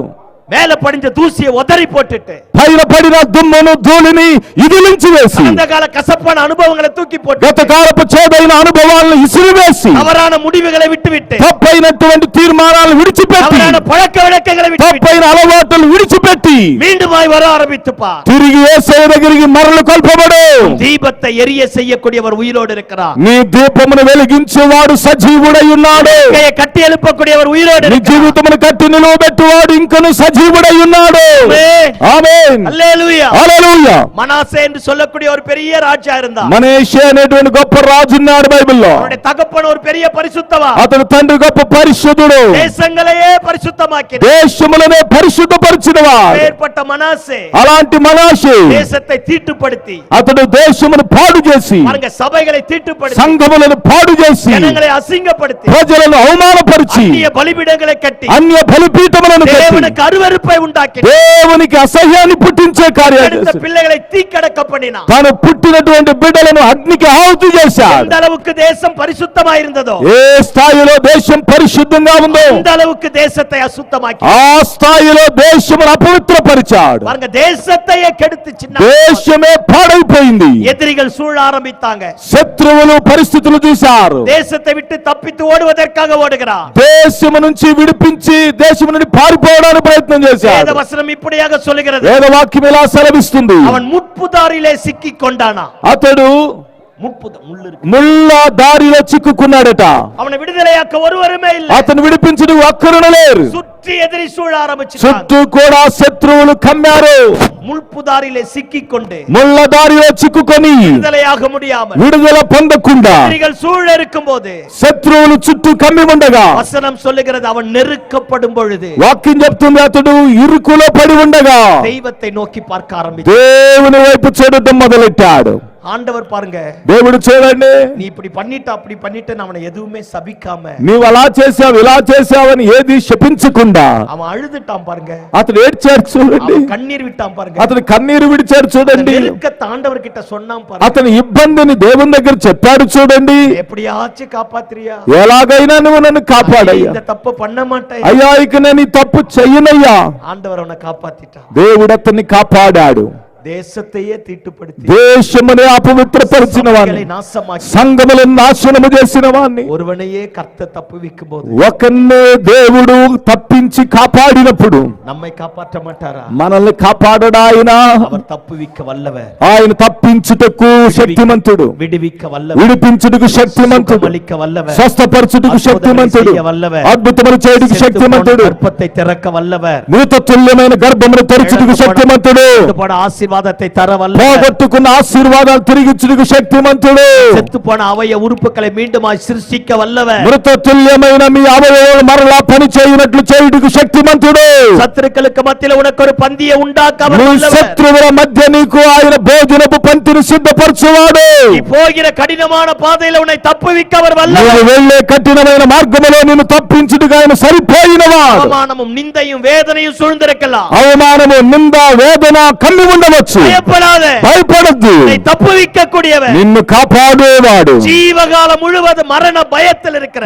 జీవిత కాలమంతయు మరణ భయములో ఉండిన వారిని தப்புவிக்க கூடியவர், కాపాడేవాడు ఆయన, உயிரோடு இருக்கிறார். ఆయన బ్రతికి ఉన్నాడు. நாம் எல்லாரும் அப்படி எழும்பி நிற்போமா? మనందరూ అలాగే లేచి నిలబడదామా? எல்லாரும் எழும்பி நிற்போம். అందరూ లేచి నిలబడదాం.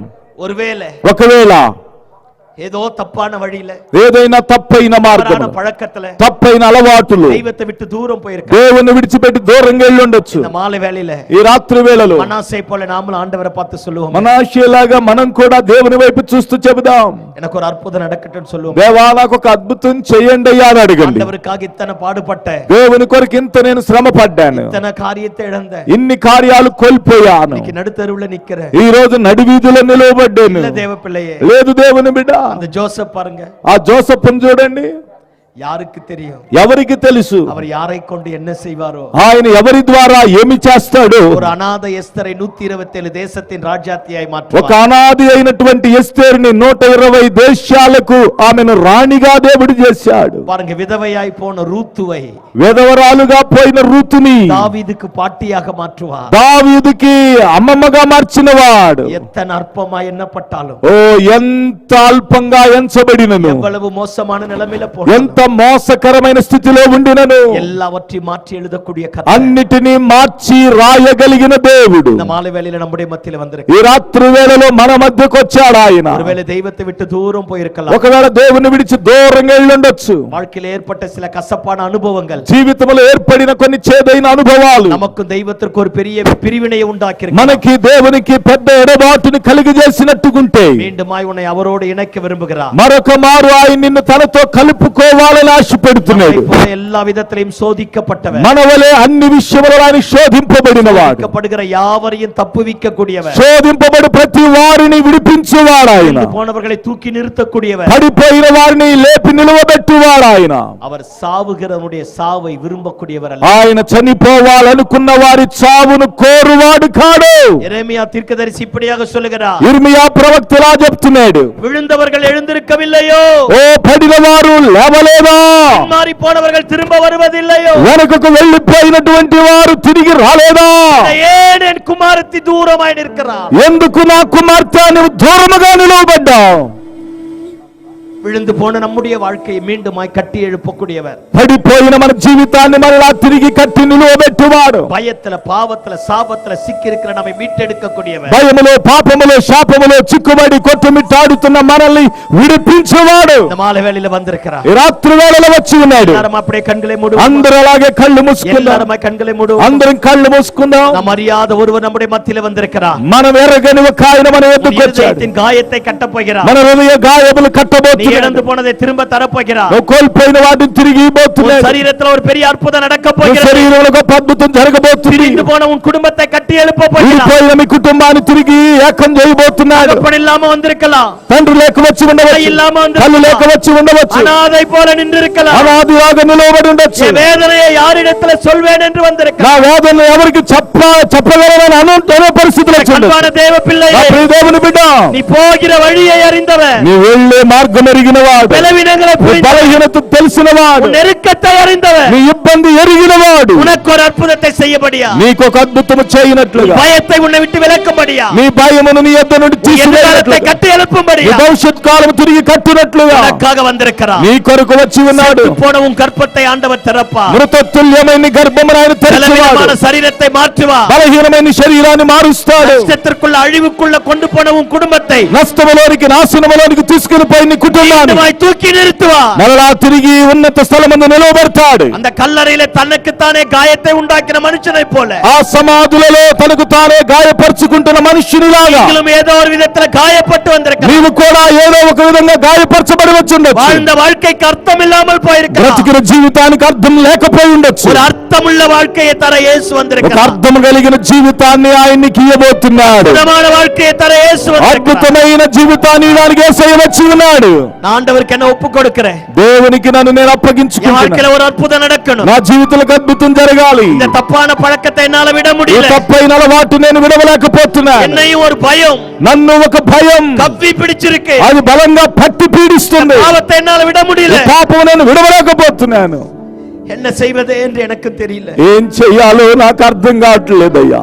எல்லாரும் என்ன கைவிட்டுட்டாங்க. అందరూ నన్ను చేయి அனாதை విడిచిపెట్టారు. போல வந்திருக்கிறேன். అనాథలాగా వచ్చి ఉన్నాను. என்னால எல்லாம் நல்லா மாறிட்டாங்க. నా వలన అందరూ బాగుపడ్డారు.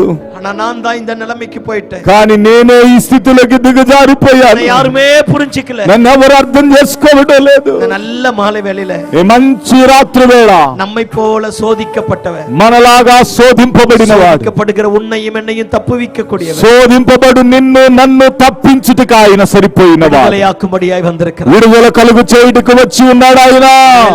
என்னை ஆண்டவருக்கு ஒப்பு கொடுக்கிறன்றவங்க, ఒకవేళ ఇదిగో ఇక్కడ ఉండిన వారిలో దేవునికి నన్ను నేను అప్పగించుకుంటానన్నవారు, என் வாழ்க்கையில ஒரு பெரிய விடுதலை வேணுங்கிறவங்க, నా జీవితంలో నాకు విడుదల కావాలన్నవారు, இந்த பாவ பழக்கத்தை விட முடியலையா, అయ్యా ఇంతకాలం నా పాప అలవాటును విడవలేకపోతున్నాను, நானே காயத்தை உண்டாக்கிக்கிறேன், నాకు నేనే గాయపరుచుకుంటున్నాను, எனக்கு ஒரு అద్భుతం நடக்கணும், నాకు ఒక అద్భుతం జరగాలి, வாழ்க்கை కట్టపడணும், నా జీవితం కట్టబడాలి, நாலு பேரை போல நானும் தலை நிமிர்ந்து நடக்கணும், నలుగురి వలె నేను తల ఎత్తుకొని బ్రతకాలి, என் அவமானம் என்னை விட்டு விலகணும், నా అవమానం నన్ను విడిచిపెట్టి పోవాలి, எனக்கு ஒரு అద్భుతத்தை செய்யணும், నాకు ఒక అద్భుతం చెయ్యండి అయ్యా அப்படி நினைக்கிறவங்க అని అనుకునేవారు. அப்படியே కరங்களை వానத்துக்கு நேரா உயர்த்தி అలాగే మీ చేతులను ఆకాశము తట్టెత్తండి. இயேசு உங்க கரத்தை தொட போகிறார். యేసయ్య మీ చేతులను తాకబోతున్నాడు. ஒரு అద్భుతం நடக்க మీరున్న போகிறது. చోట మీకు ఒక అద్భుతం జరగబోతుంది. மாரியே இயேசு அனுப்ப மாட்டார். వచ్చినట్టుగానే దేవుడు తిరిగి పంపబోతున్నాడు. இரக்கமுள்ளவர், ఆయన కనికరము కలిగిన దేవుడు. எனக்காக ரத்தம் నీ சிந்திருக்கிறார். కొరకు నా కొరకు రక్తం చిందించాడు. பெரிய అద్భుతం நடக்க போகுது. నీకు ఒక అద్భుతం జరగబోతుంది. அப்படியே కరங்களை ఉయర్తినவர்கள் అలాగే చేతుల పైకెత్తిన వారు எல்லாம் இந்த வார்த்தையை அப்படியே சொல்லுங்க பாப்பா. இயேசுவே, అందరూ ఈ మాటలాగే చెప్పండి. యేసయ్యా, ரத்தத்தினாலே என்னை பரிசுத்தமாக்கு, నీ రక్తం వలన పరిశుద్ధపరచండి, வார்த்தையினாலே என்னை விடுதலையாக்கு, ఈ మాట చేత నాకు విడుదల కలుగు చేయండి. பரிசுத்த ஆவியானவர் என்னை நல்வழியிலே ఓ நடத்து, పరిశుద్ధాత్మ దేవాని మంచి మార్గమున నన్ను నడిపించు.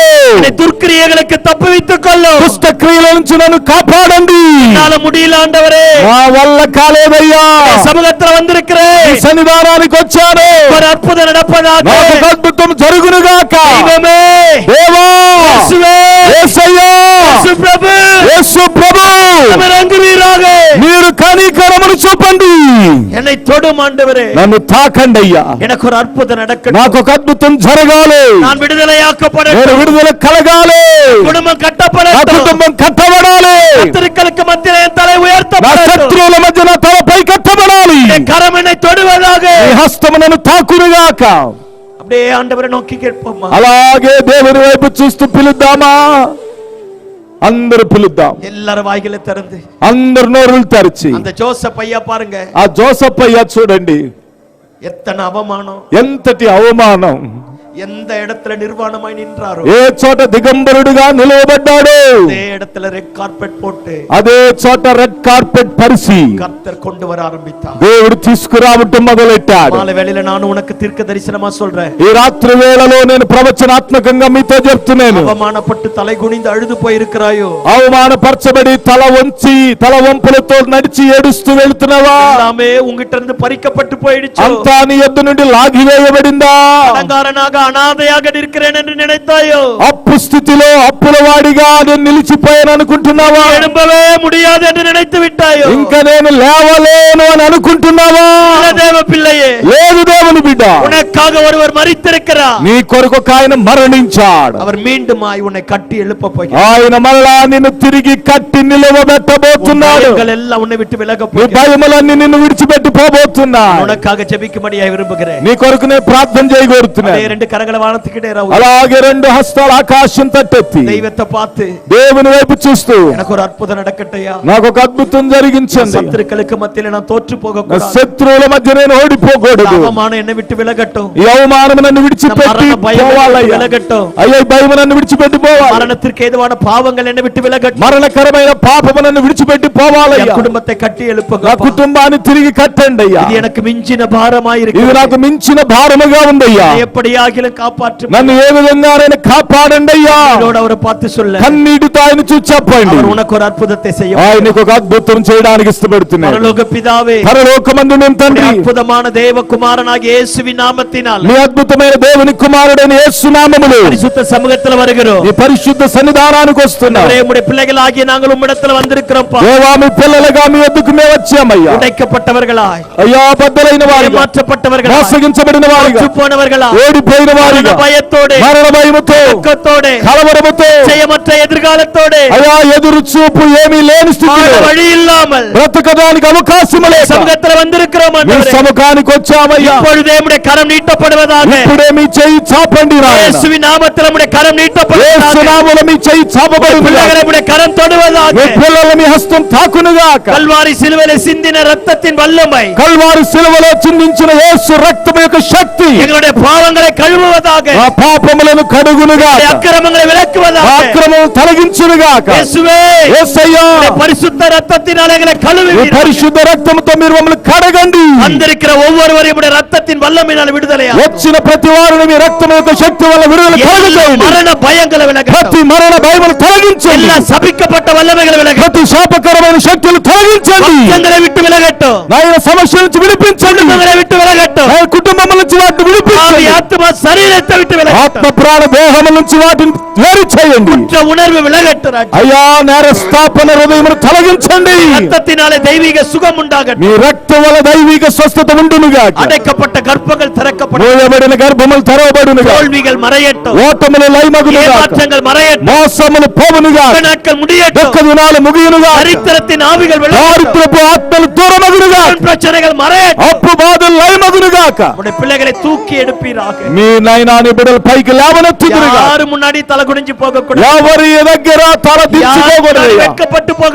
ఎవరి దగ్గర கூடாது, అవమానపరచబడకూడదయ్యా. யாரு முன்னாடி இவங்க அவமானப்படக்கூடாது, ఎవరి దగ్గర అవమానపరచబడకూడదయ్యా. கிருபையாய் மனமிறங்குவீராக, కృపతో కనికరించండి నాయన. கண்ணீரை துடைப்பீராக, కన్నీటిని తుడుచుదురుగాక. துக்கத்தை மாற்றுவீராக, దుఃఖమును మార్చుదురుగాక. நிந்தையை அகற்றுவீராக, నిందను తొలగించుదురుగాక. சமாதானம் பெருகுவதாக, సమాధానం పెరుగునుగాక. துக்க நாட்கள் முடிவதாக, దుఃఖ దినాలు ముగియునుగాక. பிரிந்து போன குடும்பங்கள் ஒன்று వేరు சேருவதாக, చేయబడిన కుటుంబాలు ఒకడెదురుగాక. தற்கொலையின் ஆவிகள் மறைவதாக, ఆత్మహత్య చేసుకోవాలనేటువంటి ఆత్మ లయమగునుగాక, జీవన్ ఉండావదా, జీవం కలుగునుగాక. மனதார வாழ்த்தி మనసారా వీరిని దీవిస్తున్నారు. தனித்தனியாய் பேர் பேராய் குடும்பம் குடும்பமாய் ஆசீர்வதிங்க. ప్రతి ఒక్కరిని పేరు పేరు వరుసన కుటుంబాలు కుటుంబాలుగా నిబిడలు ఆశీర్వదిస్తున్నారు. இவர்களை நித்தமும் நடத்துவீராக. దేవా మీరు వీరి నిత్యము నడిపించుదురుగా. వరక్షயான కాలంகளில் செழிப்பாய் மாற்றுவீராக. బహు కరువు దినాలలో కూడా పచ్చగా వీరు ఉందురుగా. இவர்களை நீர்ப்பாய்ச்சலான தோட்டத்தை போலவும், వీరు నీరు కట్టిన తోటవలే, வற்றாத நீரூற்றை போலவும், నాయన ఎండని తోటవలే ఉందురుగా.